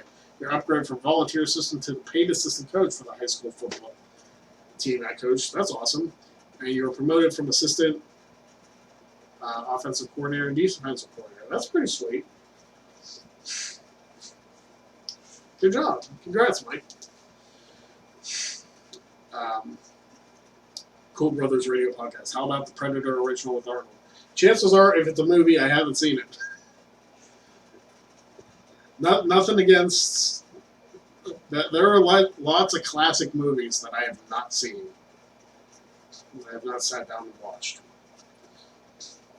Again, nothing against the makers of those movies or the actors in those movies. Just not my thing.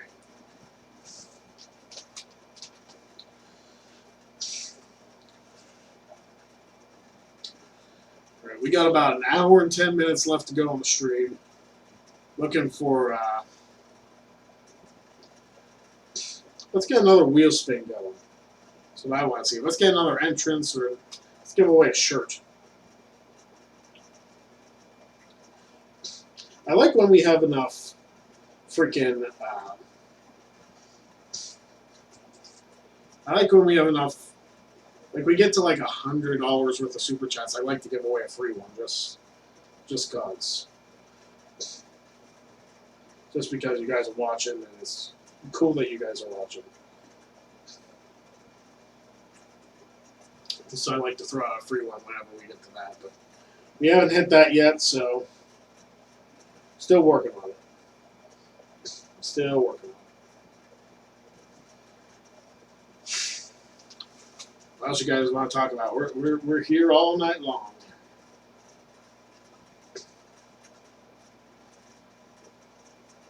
Not all night. Mike Dixon. Thanks, Greg. It's my dream come true. Football's my passion, so it's great getting paid for what I love to do. Absolutely. You know, my dad always says that find what you love to do and figure out a way to get paid for it, which is amazing advice. I love that advice. So if you're passionate about football, absolutely go for it. Nobody's going to fault you for it.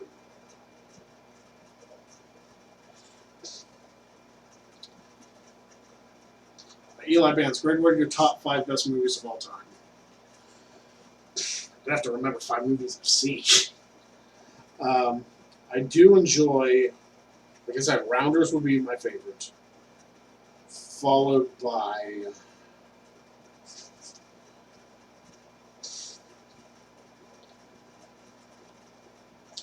I enjoyed crap. What was the name of that movie with Jamie Foxx and Tom Cruise? Collateral. That was a good movie. That was one I actually sought out to watch also.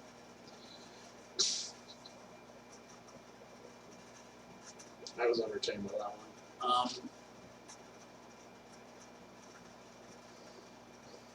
I'd really have to think. You may make fun of me for this, but the Pitch Perfect movie, like the first one, was actually pretty entertaining.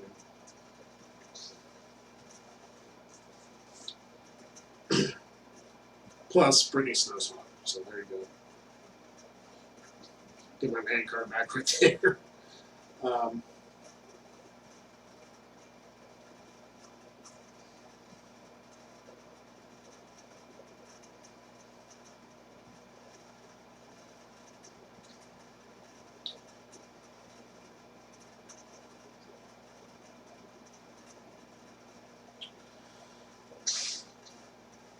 If you like Collateral, you'd like Heat. I'm not even sure what that movie is, honestly. You can explain it to me because I'm terrible with movies, as you've all discovered in the last half hour.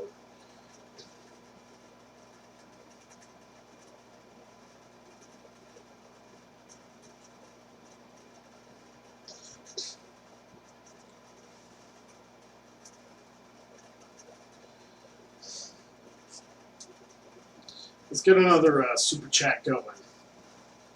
I want to do some entertaining stuff for you guys. I want to sing, even though I'm terrible at it. I want to dance, even though I'm half decent at it. Give me something, baby. Because my movie expertise is nowhere close to my wrestling trivia expertise, obviously.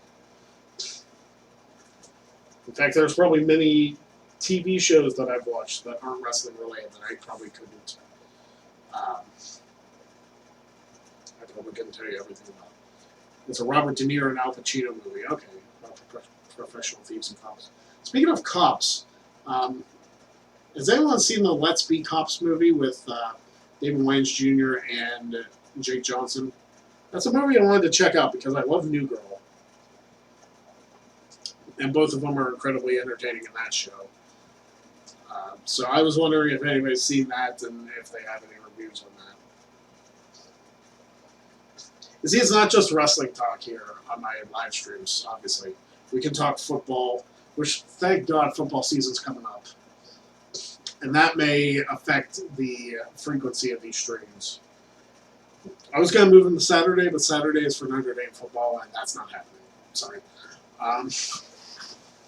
It was funny. Let's be cops. Okay. I kind of figured it would be because David Wayans Jr. and Jake Johnson are incredibly freaking hilarious. So I definitely need to check that out.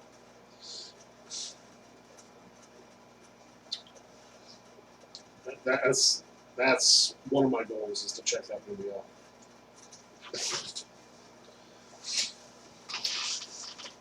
Yeah, I don't know what I'm going to do with the live streams during football season.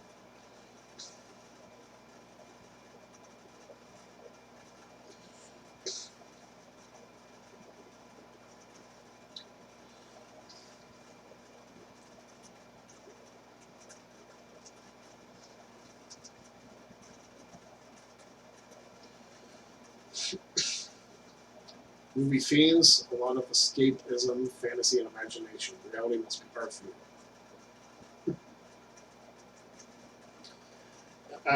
Yeah, like I said, movies I'm hit or miss.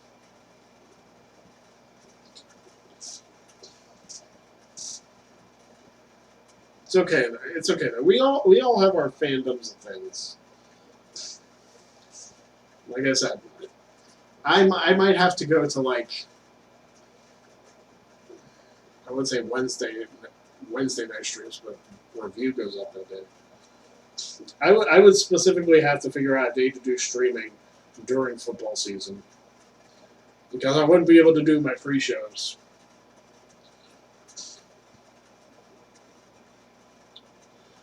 I wouldn't be able to do the pre-shows anymore because Sunday football, I never know when the Steelers are playing. Eli Bands, Greg, you hear who made the Bray Wyatt mask, the horror legend Tim. I read stories about who made the mask. I also heard that was kind of designed after the Slipknot masks, too. I know who the band Slipknot is. I'm sure you do. I'm not talking to dumb people here. So, yeah. I am excited for when Bray eventually makes his return. I'm wondering if it's going to be even more creepy than it was before.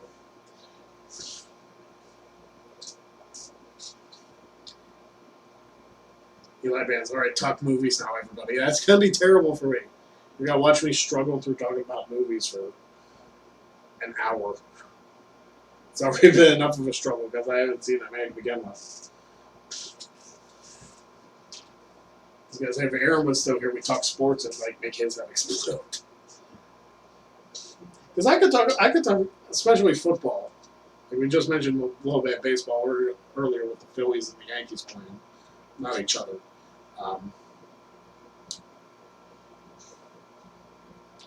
But something like that. That would be entertaining.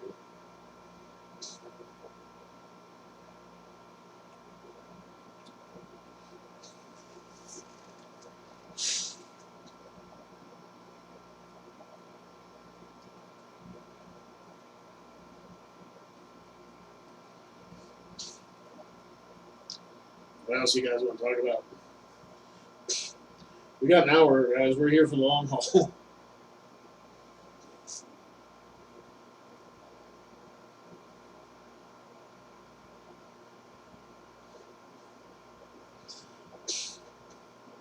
I am a little distracted too.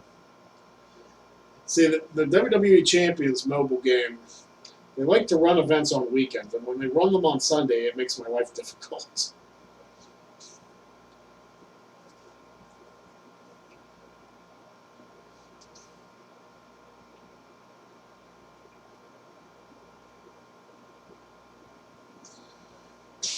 Curtis Butler, football is in my vibe and blood. Well, who's your team, Curtis? I know there are some people in here who are. I know Boston Punk is a Patriots fan. Like, I'm well aware of that. Dr. Mario World is actually pretty fun. So what is that? Is that like a combination of the Dr. Mario games, like where you go through levels like it's Super Mario World or something like that? You'll have to explain that to me because I've heard that it happened, like that came out, but I haven't played a Dr. Mario game since like the original NES. So I am very much dating myself at that point.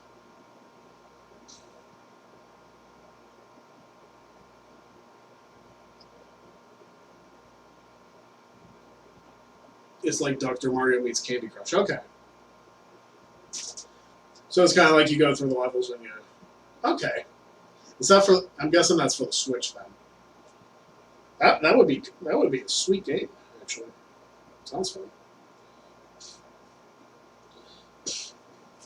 First about the Raiders and Florida State in college. Last year was the worst.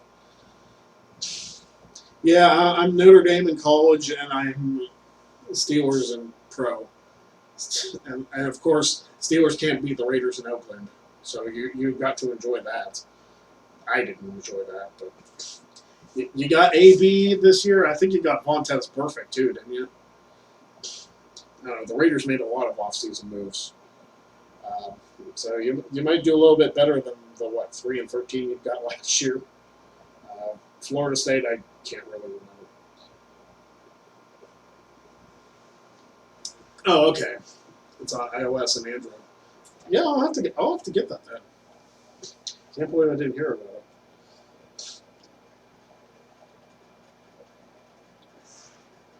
Yeah, I'll definitely check that out.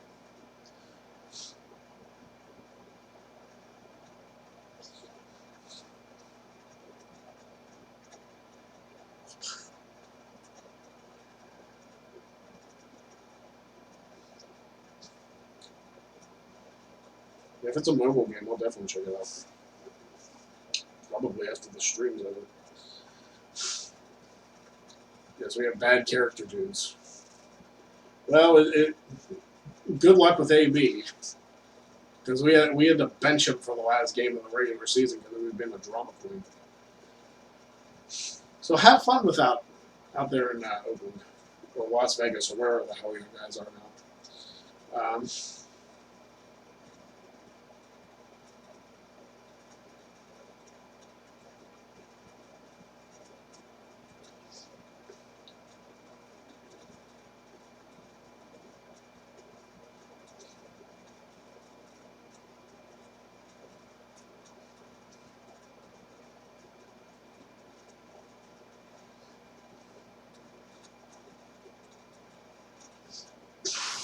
Jamie Wright Ruby in the house. What's up, Jamie? How you doing?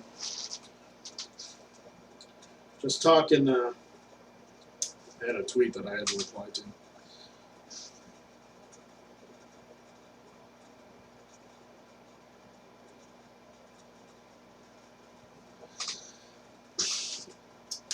So we got an hour left. 49ers and Ohio State. That's a combination. Mr. Anderson in the house too. What's up? Starting to get more people in here now. Yeah, I know a couple of 49ers fans. I know quite a few Ohio State fans being this close to the Ohio border.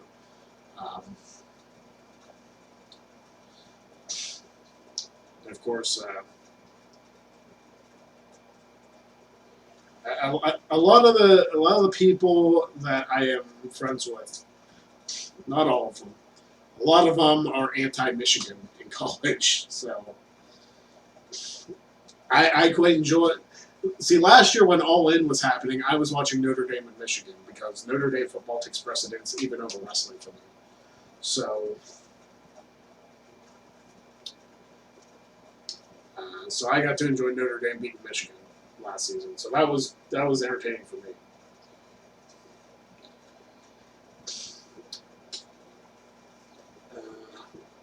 How about Dragon Ball Z? Not a fan of anime.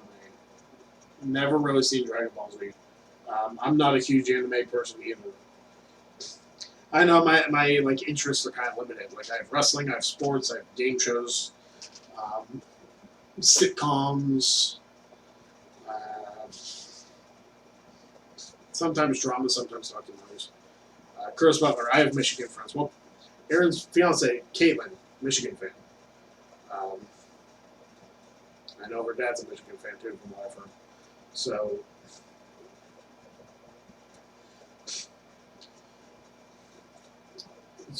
not everybody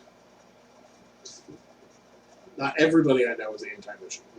I personally. But of course, the Notre Dame-Michigan rivalry dates back how many years? Cool Brothers Radio Podcast. I hate the Wolverines. Join the club, brother. Do you think Bray Wyatt makes his long way return at Extreme Rules after the Undertaker Roman tag match?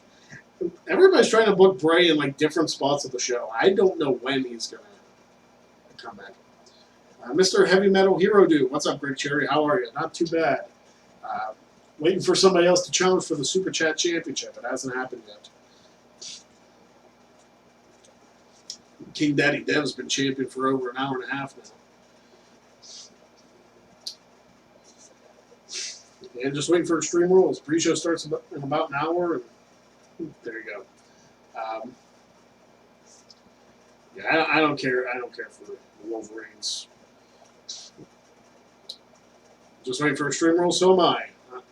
I'm not going to say I'm excited about Extreme Rules. I don't think I've been like super excited about a pay-per-view. Well, I was going to say since Money in the Bank 2011, but that's a lie. I went to WrestleMania 28 for crying out loud. The winner take all match should be interesting. I'm interested to see too if they're going to keep it like a mixed tag or if they're going to make it like tornado tag. I'm not sure how that's going to work. I think they should do tornado and put them all in the ring at the same time. That's what I think. Where's my boy Ken? I don't know, Mr. Anderson. I haven't seen Ken around at all. He must be busy today. Which is surprising. He's normally one of the first people in here. Eli Bands. I love it. Everybody's interested in Bray Wyatt, just like Taker. I'm not complaining about people loving Bray Wyatt and wanting to see him back. I want to see him back too, but at the same time, people think he can just fit in anywhere. You got to have a good reason for him to be there. We need characters in WWE more. I agree.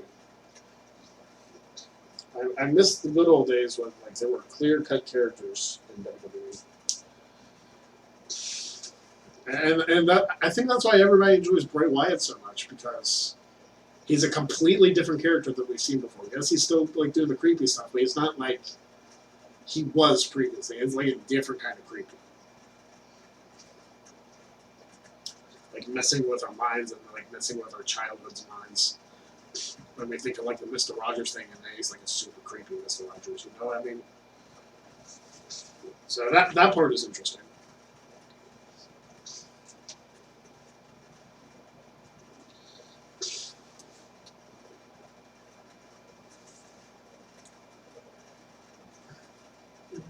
But I really don't think Bray returns tonight.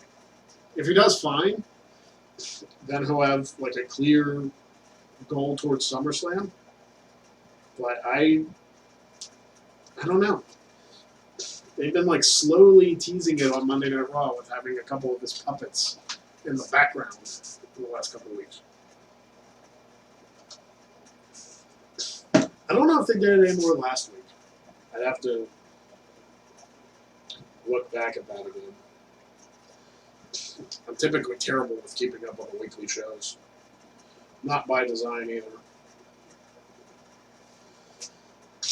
It's hard to work a 40+ hour a week job, like spend time with my wife and watch all the wrestling I want to watch. Something's got to give, you know. And more often than not, that's wrestling. Which makes it even tougher for me to retain the championship if I got to stay up on current events. Mr. Anderson, I love Virtue's fantasy ending to Extreme Rules. He said Brock should come out and F5 Becky Lynch to get Rollins' attention. What do you think about that, Greg? Well, I booked a similar finish if they were going to give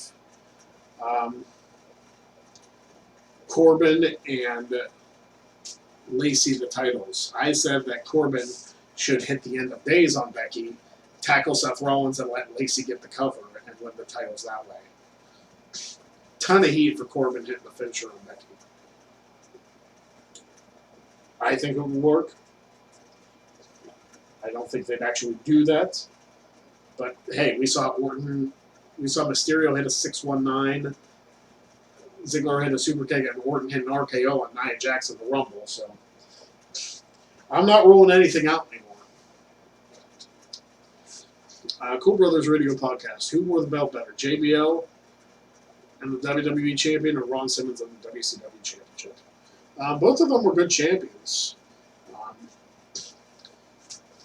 If I had to pick a design, I would say the WWE Championship that JBL had. But both of them had great runs as champions, so you can't really pick between them, you know?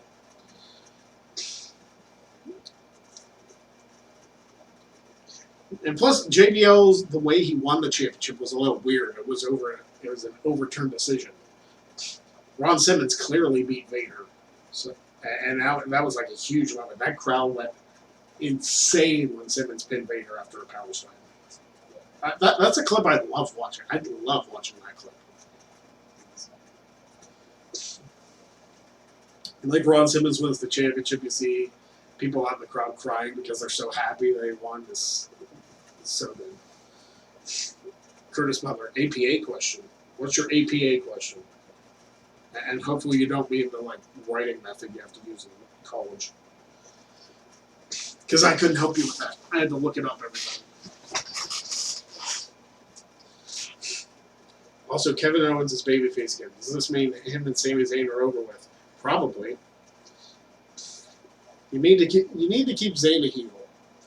I think they should eventually go back to an Owens and Zayn feud with Owens as the face and Zayn as the heel, because it would be an interesting dynamic. Plus, the two of them work beautiful together. When you would do that, I don't know. I'd have them first come to a head at the Rumble, and then maybe go to WrestleMania and face each other. Did you hear Taker and Roman versus Shane and Drew will start it off? That's a bunch of BS. That should be main event. I wouldn't put it in the main event.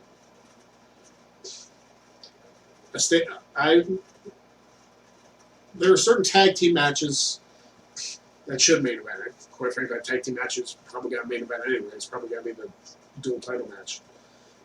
But I did not hear about what match would be starting. If that's true, they probably want to kick it off in a hot way. So, the JBL and Ron Simmons question was an APA style question. Yeah, that's true. But they probably would want to kick it off hot because that's not like a super hot feud, but they probably want to kick it off in a big way and then focus on the rest of the show. That's my opinion. We get a lot of that on here because it's 3 hours of me talking, so and doing other random stuff depending on this thing. Wouldn't be surprised if the WWE Championship starts Extreme Rules.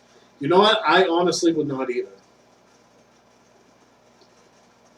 I could totally see them doing that.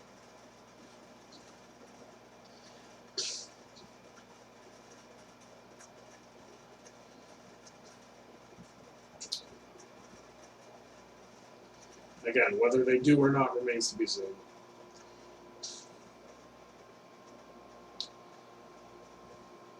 So I'm going to, in the interim, I'm going to promote my YouTube channel again. Of course, youtube.com/look at the draw. Right about here. Go check it out. You can go view Look at the Draw, my game show. I just posted the 10th anniversary game last week. Go check that out. It was a lot of fun. A lot of headaches beforehand, but a lot of fun when the game actually went down. And check out the latest episode of Wrestling Rewind with myself and Jeff. We are watching the Ric Flair and Ricky Steamboat series.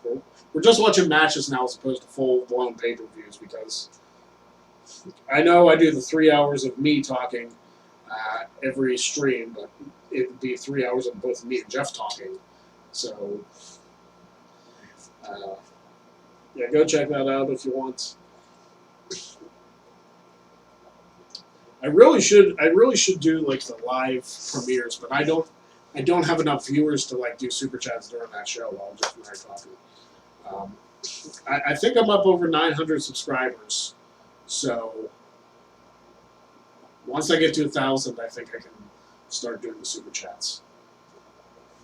So hopefully I'd be able to super chat on my channel. Hopefully I would be able to stream on my channel, and that would be awesome. Which may work better. If you guys like my live streams, if you guys enjoyed watching them, go subscribe to my channel because I want to start doing the streams on my channel, but I don't have enough subscribers yet. I need to hit 1,000. I think I'm at like 900 something. So go check that out. Go subscribe to the channel. And I'll try to do some live shows. I'll do some live premieres with Wrestling Rewind and get that all set up. And we'd be good to go. Mr. Anderson, wouldn't be surprised if the SmackDown Tag Team Championship is on the kickoff show. I don't think it will be. They already announced the Intercontinental title. It's not one of the big four. They're only going to have one kickoff match, I think. If they do have a second one, it will probably be the Cruiserweight title because that's what they do.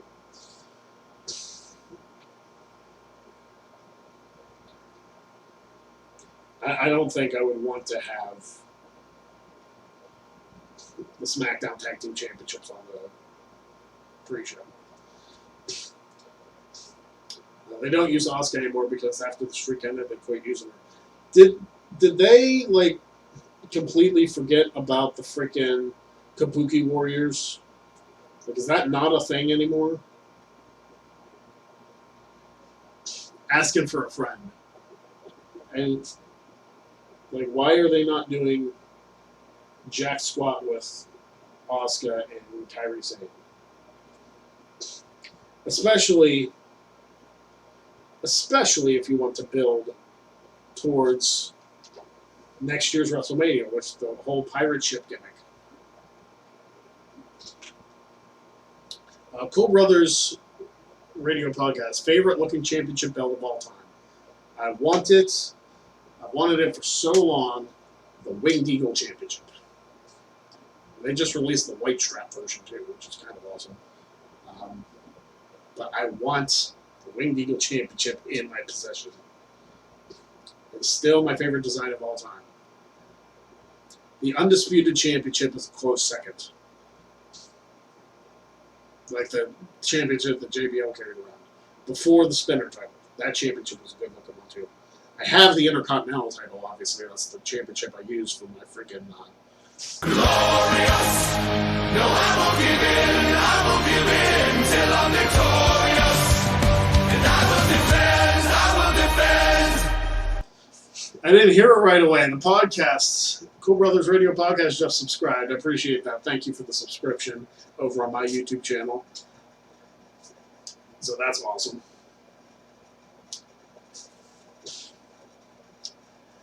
I didn't hear it on my end because I had the volume turned down. But thank you for the subscription. I appreciate it. Favorite SmackDown versus Raw game? 07 was a lot of fun. I want to get back into playing the SmackDown versus Raw games because they're doing GM mode, like the Battle of the Brands on Up, Up, Down, Down, and I want to do that on my channel.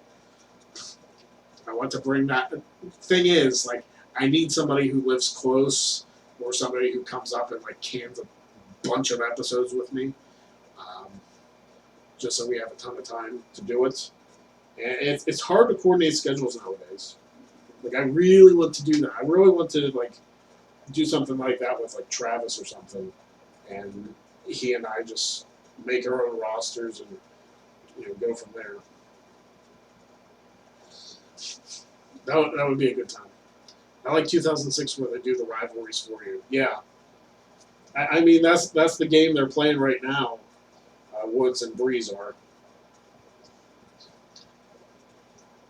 It's definitely one of the best series. I don't remember GMO in 2007 2008, and I don't think it would be all that fun to like just play it as is, like just one player. I think you need the second player to make it entertaining.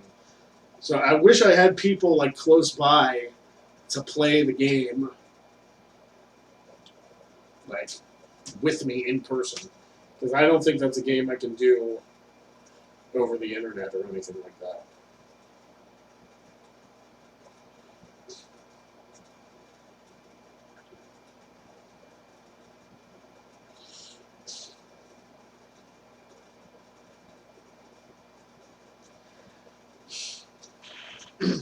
I like how Breeze steals what starts. Yeah.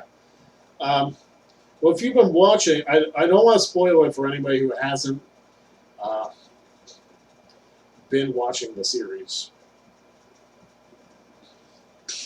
but it is probably one of the most entertaining weekly shows on the YouTube channel. So go check it out if you haven't yet.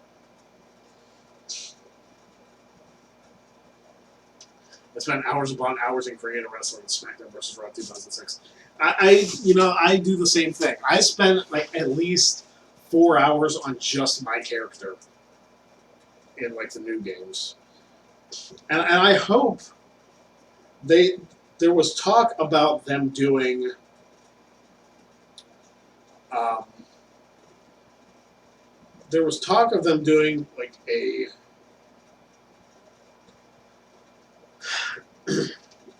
freaking I'm losing my mind here.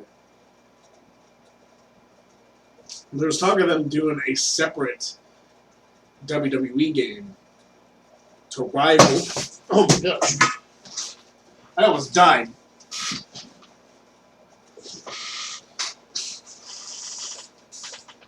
Okay. Well, that was something. You almost witnessed my death on this channel. Okay.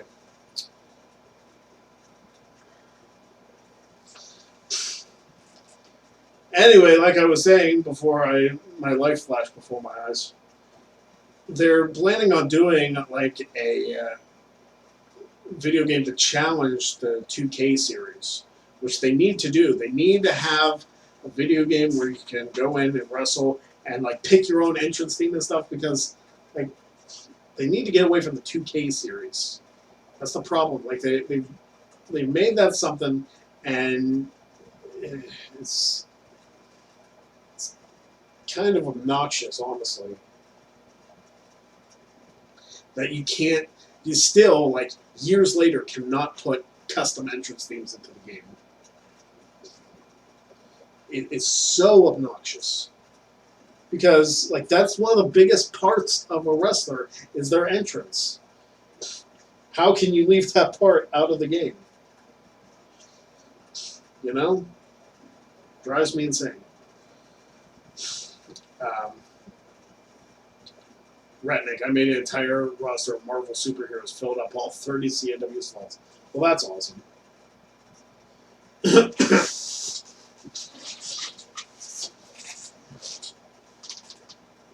Did you hear what happened between Janelle and Enzo and Mr. Anderson? I did it, and they were done because they weren't even fighting.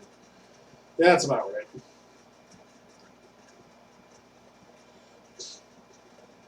Of course they weren't fighting. Why would they fight?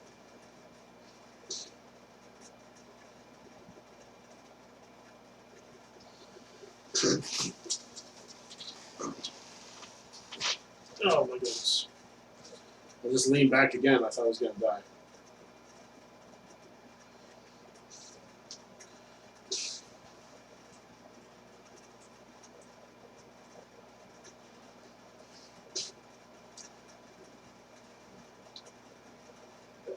Going back to Aaron Reed's question, are they planning on doing '07 after '06? I don't know. I hope so. Because I love that series so much.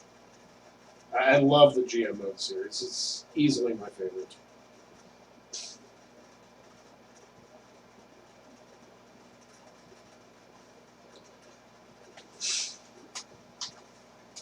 Aaron, no one wants Enzo. He should just go to jail for 25 years.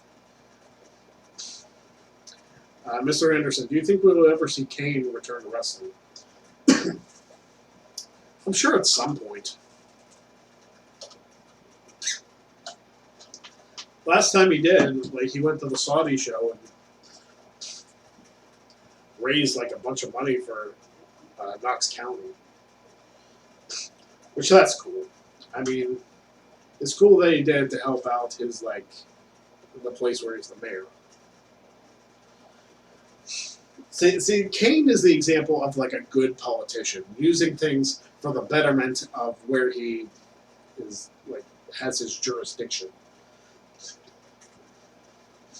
If we want to talk about decent politicians, Glenn Jacobs would be among them.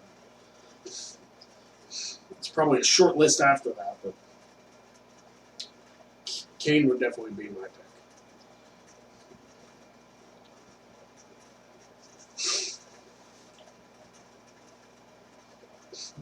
And I don't know if Virtue's still in the chat, but Aaron Reed, you might have an issue on your hands if Virtue sees you talking crap about Enzo, because he's a big Enzo guy. Glorious! No, I won't give in till I'm victorious.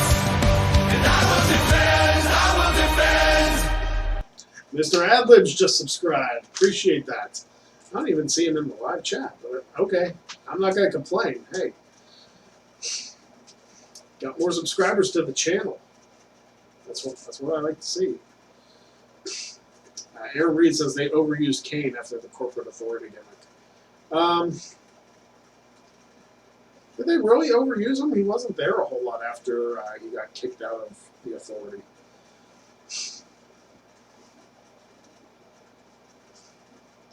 Mr. Anderson, also, any word on if Alexa Bliss is better and if she will be at Extreme Rules? I don't know the answer to that. I'm pretty sure she's supposed to be there.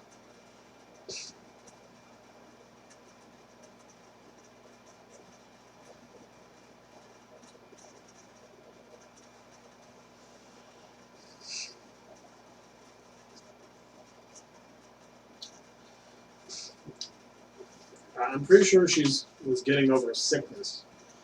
That's why she wasn't there to begin with. Alexa Bliss is my wife, I'm sure.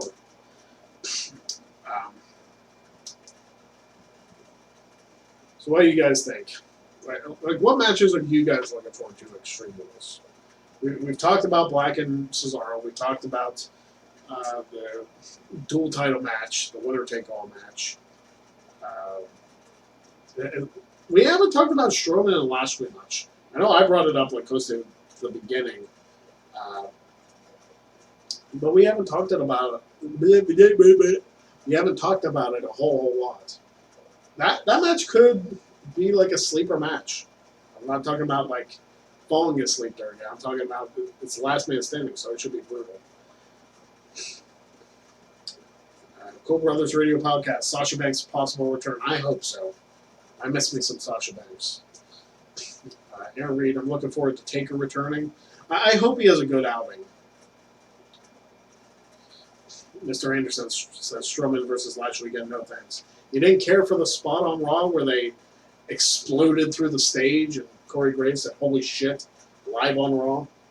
You didn't care for that?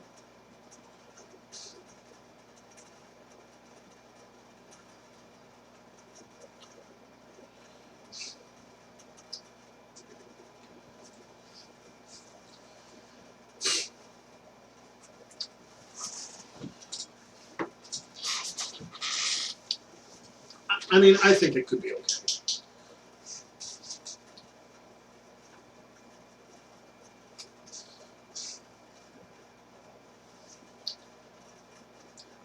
I think Strickler and Lashley will be fine. They're gonna be two big guys beating the crap out of each other. It should be good. There were talks about Sting versus Taker.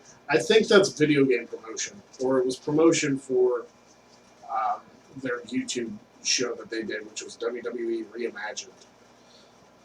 If The Undertaker would have left during the Attitude Era and joined WCW.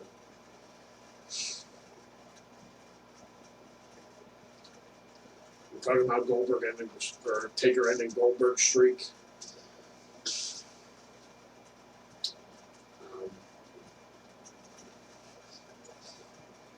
Which would have meant there was no WrestleMania streak.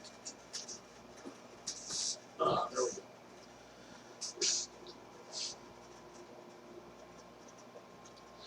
It was a good spot, but I'm not a fan of the match. They faced each other a lot. Yeah, they have. But this is probably their blow-off feud. So.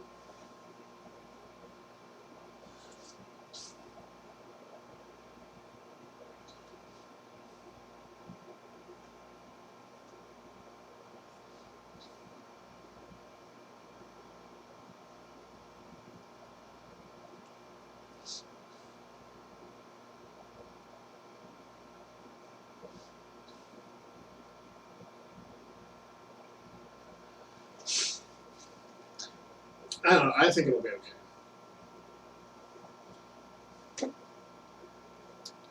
What else are you guys looking forward to tonight?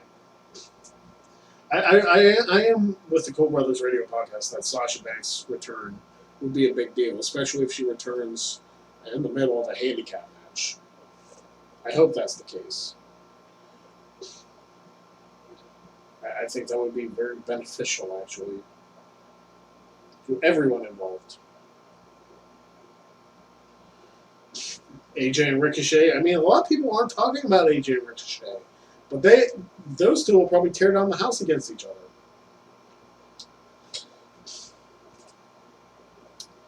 All right, Aaron. We'll see you later. I'm sure the club will interfere at some point. I still think Ricochet is going to retain over AJ. What they do from there, we'll see. But I really think that a club reunion, along with Balor, would be a good thing. They kind of teased it like 3 years ago, and then Balor got hurt.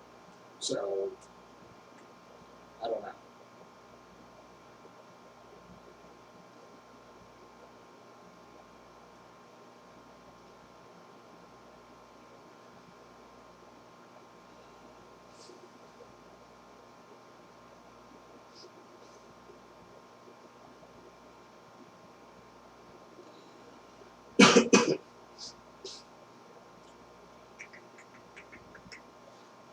Now, do you think the Street Profits will help out Ricochet to even the odds? I don't know. Do you want to bring them up that way? Because they're still the NXT Tag Team Champions.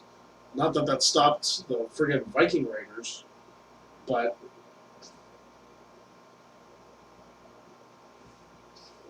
I don't know if that's the way you would want to bring them in, to have them help Ricochet.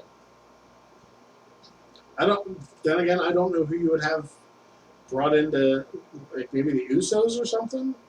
I don't know what direction they would want to go with that to help out Ricochet against the club. I'd say NXT guys, but that doesn't seem like it would be very helpful to them either.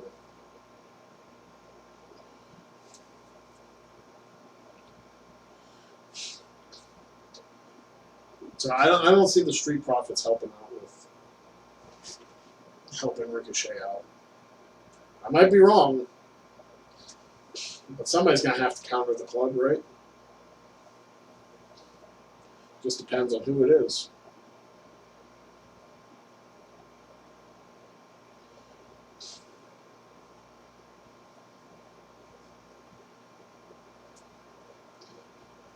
Who do you guys think will help out Ricochet?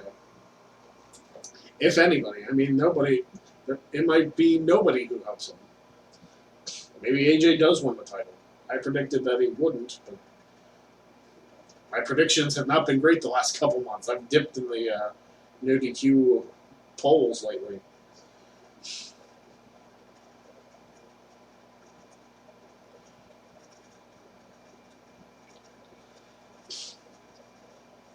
I'm hoping this is my day of redemption for the No DQ year-end poll.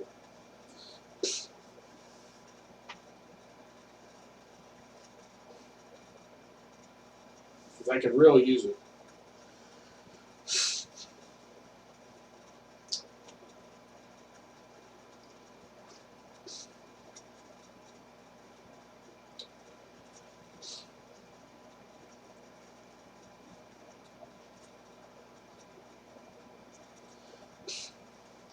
I'm just gonna tweet. Just gonna tweet somebody real quick. Any thoughts at all? Do you think do you guys think the Street Profits are gonna help Ricochet, or do you think it's gonna be somebody else?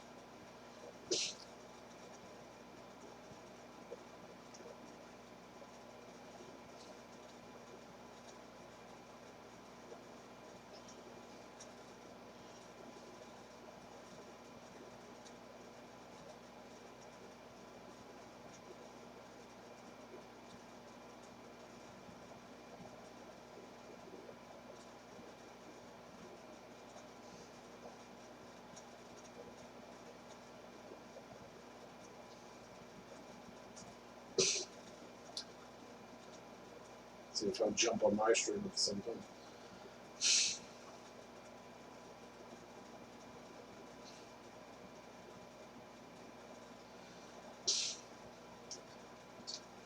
Chat room's dead. What happened? What happened, guys? You still alive? You still alive out there? There they are.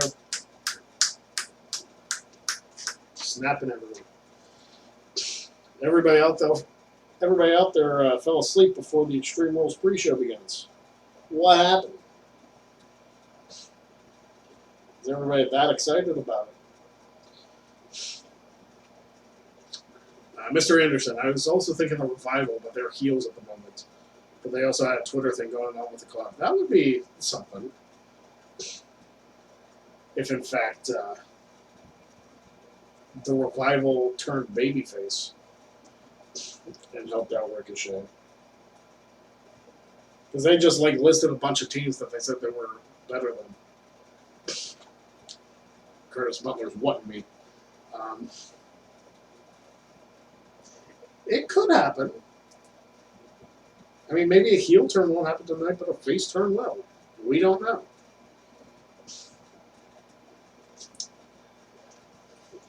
Mike Dixon, Greg, do you think that Wyatt gets involved in Alistair's match tonight? More booking for Bray Wyatt in different parts of the show. If we were just going by this chat, Bray Wyatt would interfere in every single match tonight. Which, I mean, I guess they could do. They could just have Bray, piss everybody off. I don't think so. I don't think Bray Wyatt is seen tonight at all. I think there's more chance of Lesnar cashing in Money in the Bank than Bray Wyatt showing up tonight. I'll just say that. Cool Brothers Radio Podcast. Favorite catchphrase in wrestling history? I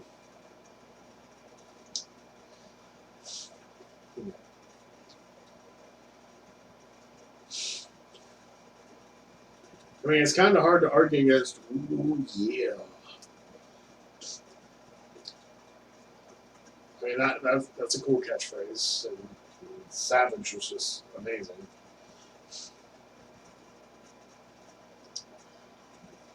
Can you dig it, sucker? Is another good one. And that's the bottom line because Stone Cold said so. Another great one. There's so many good ones to choose from. It's hard to pick just one. If you smell what the Rock is cooking. Well, actually, the Stomping Grounds podcast. Stomping Grounds pre-show that I did. I actually, when this wheel was spun, I hit Road Story, so I did a promo, and I did a promo in the style of The Rock, and I did his whole spiel. Ratnick, if they don't plan on a Brock cash-in at SummerSlam, will we have a match and against who? Um,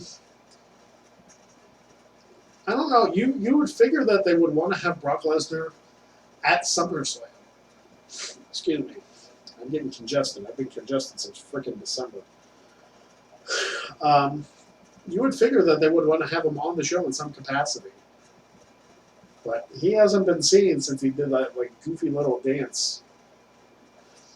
I guess he hasn't been seen since Super Showdown, since Seth beat the crap out of him with a chair.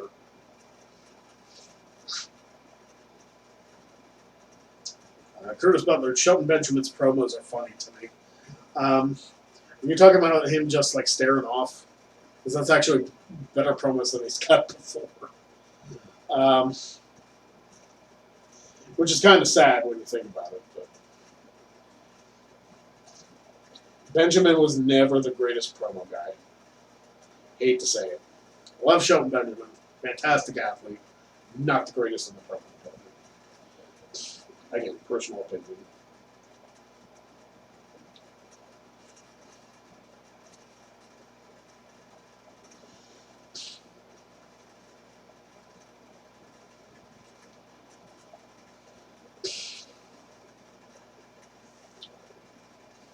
Yes, that's the promos where he just stares off into space. They are entertaining. And it's nice that they're finally getting Shelton on TV. Maybe it'll lead to something for him. I hope so.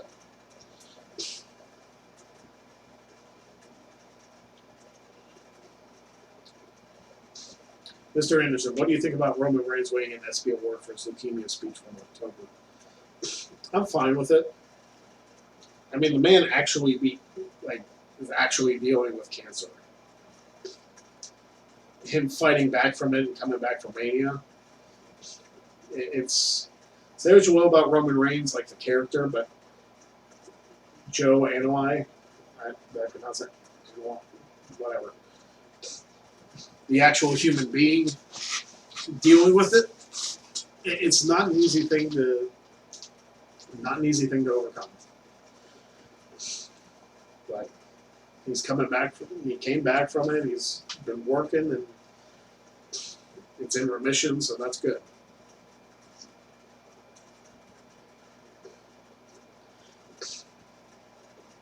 So go Roman.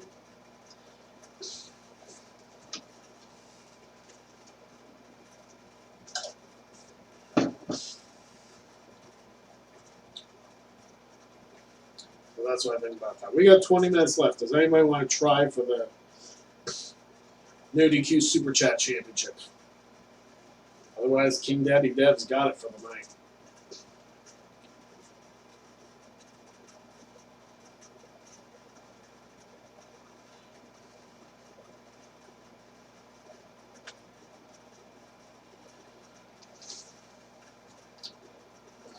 Favorite song from each decade? Oh, jeez.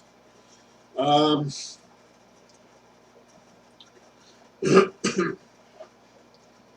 really have to sit down and think about that. Like, I have to. That is a broad question. You know how much music has come out in the last several decades? Virtually all of it. Man, I would really have to sit down and think about that and compile a list. I can only imagine the list of songs I'd have to choose from. Jeez, oh man. I don't even know the answer for this. Also, if this is Lacey Evans' last chance at Becky's title, then who do you see as Becky's next contender if she wins to win?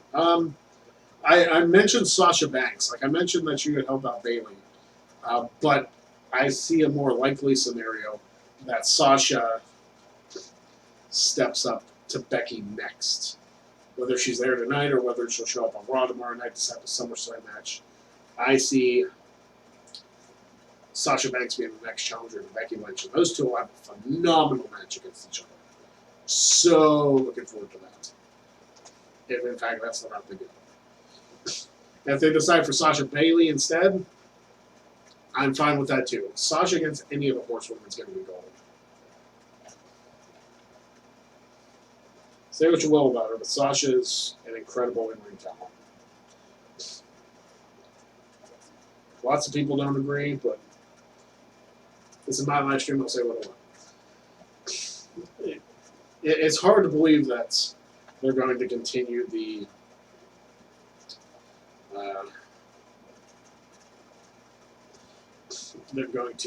freaking Lacey Evans Corbin Rollins Becky storyline after this. I don't see it happening.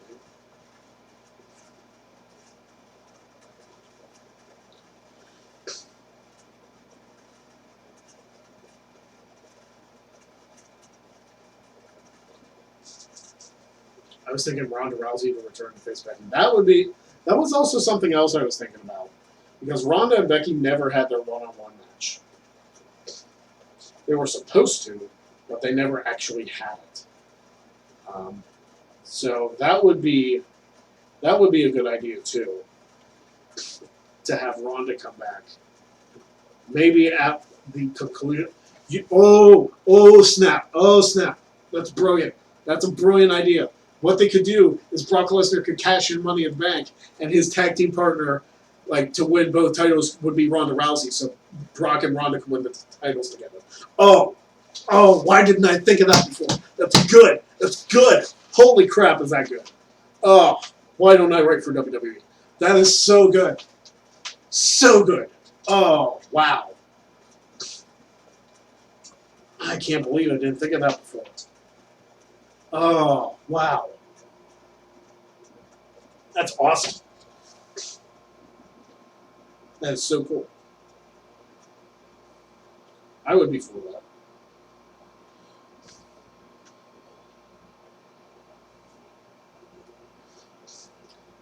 That'd be a cool scenario. Yeah, I mean, because the winner-take-all stipulation, like, you have all four people down, and then Ronda's music hits, and then Brock's music hits, and technically it's a Money in the Bank cash in for both of them, because it's winner-take-all. So Brock and man, the nuclear heat from that would be so good. Like, it would screw Corbin and Lacey over, but at the same time, like, the cash-in would be like, oh man, can't believe I didn't think about that before. It's not going to happen, but it would be awesome. Oh, man, that is good stuff.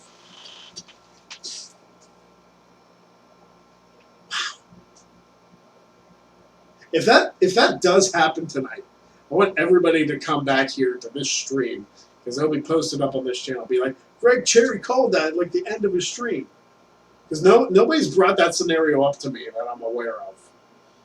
So to have that scenario happen would be freaking sweet. Oh man, I get excited talking about that. That's awesome.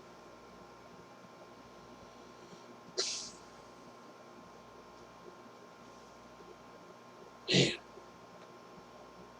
Curtis Puffin, calm down, Cherry. Yeah. So I just get excited about stuff. Yeah. I know it's not going to happen, but a person can dream, can't they?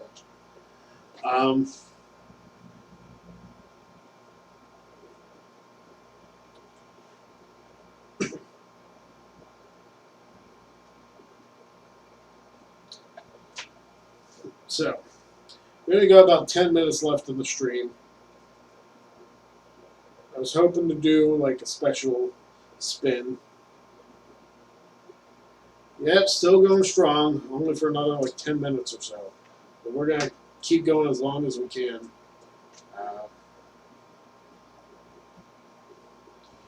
No other challengers to the Super Chat Championship, it looks like. Looks like Devlin's going to end the stream as champion, which is fine. When we have a good day, I like to give away a free spin, but it's an okay day, not anything worth writing home about.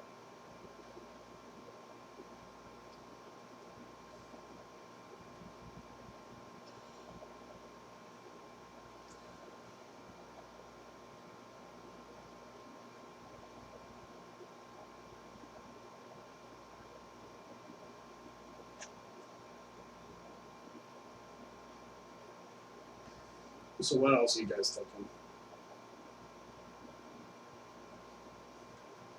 Mr. Anderson, I have a scenario like that where Corbin and Lacey are both found knocked out in the back, and when it comes to the Universal match, again, Ronda comes out and then Brock comes out. I don't like the fact that they'd be knocked out beforehand because, like I said, that would basically turn Corbin and Lacey's face because they get robbed out of the championship. I don't like that scenario, personally.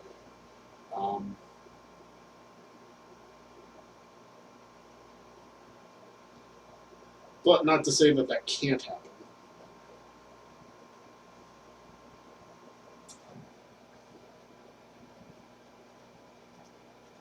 It's just not the scenario I'd go with.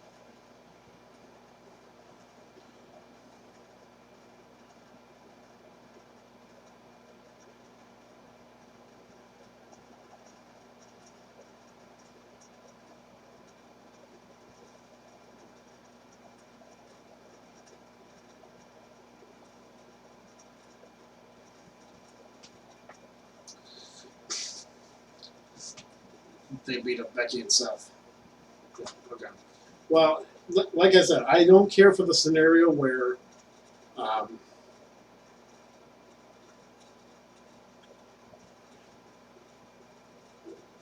Corbin and Lacey are just straight out replaced. Because that's the, like, we've done enough of the bait and switch matches. And like, again, that would make it seem sympathetic. It's like they didn't even get their shot to try and beat them. That's my problem with that scenario. It's like I feel like it would kind of rob Corbin and Lacey of their final shot. And would also kind of make them sympathetic. And if that's the avenue you want to go with it, then that's fine. But if the idea is just to get them out of the match just for the sake of getting them out of the match, I don't care for that scenario. Nothing against the idea, Mr. Anderson. I see where you're going with it. Unless you're planning on making a sympathetic babyface figure for Corbin and Lacey, which is kind of hard to do at this point, it's a tough scenario to pull off. Just an opinion. The Graveyard Dogs versus Shane and Drew is opening the event. Okay. That's the second time I've heard that, so, I mean, that's perfectly fine if that's the route they're going. Maybe just to get the crowd hot. I don't know. I guess that's a possibility. Good for them if that's what they're doing, though.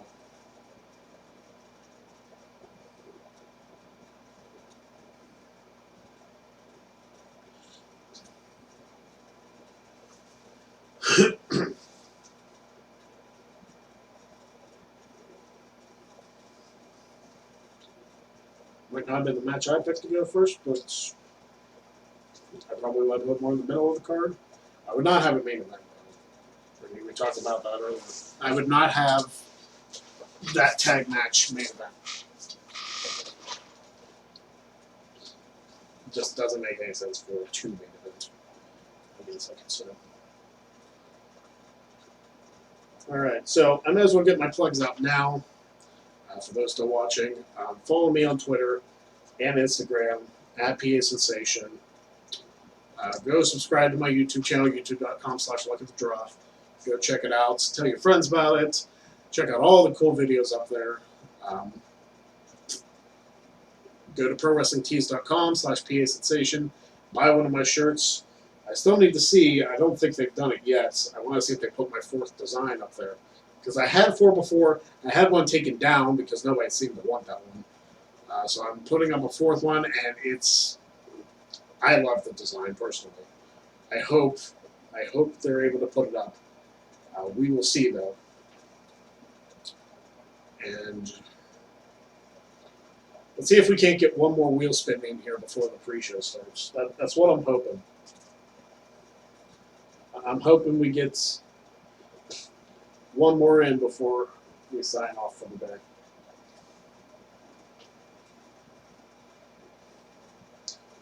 That's the goal.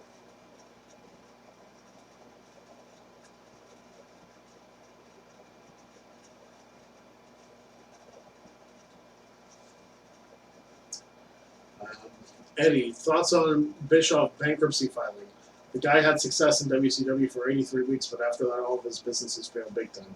Loved him as GM of Raw, but I wonder if he'll add anything to SmackDown. And Mr. Anderson says, when's the kickoff show start? It starts in 7 minutes. That's why I'm trying to wrap up the stream here.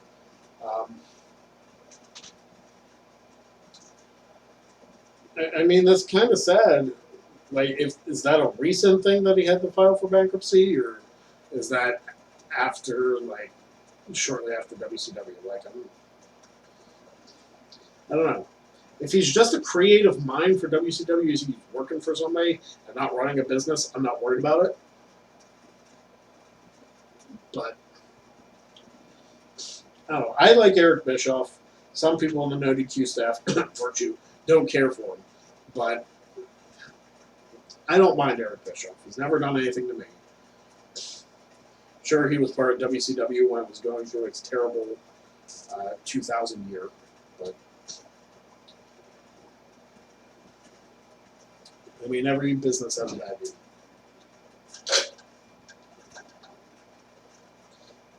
So there's that.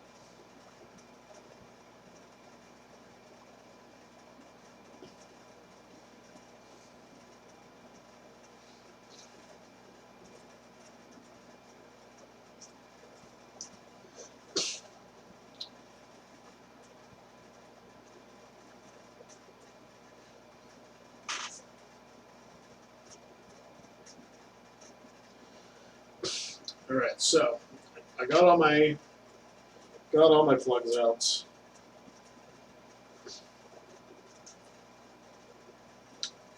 I might cut it just a couple minutes short here, but I do appreciate you guys for watching. Go enjoy Extreme Rules. The pre-show for that starts in about 5 minutes. So hopefully it'll be a good show. Hopefully everybody enjoys it, has a good time, and I will make sure to see you guys hopefully next week. I'm not sure what's going on next week, but hopefully we can get on for another stream and have a good time. So until next time, follow me on Twitter, Instagram at PA Sensation. Check out my YouTube channel. Check out my Pro Wrestling Tees store. Hopefully Wrestling Trivia Challenge is coming back soon. And I will see you guys next week. So take it easy, everybody, and we will see you then.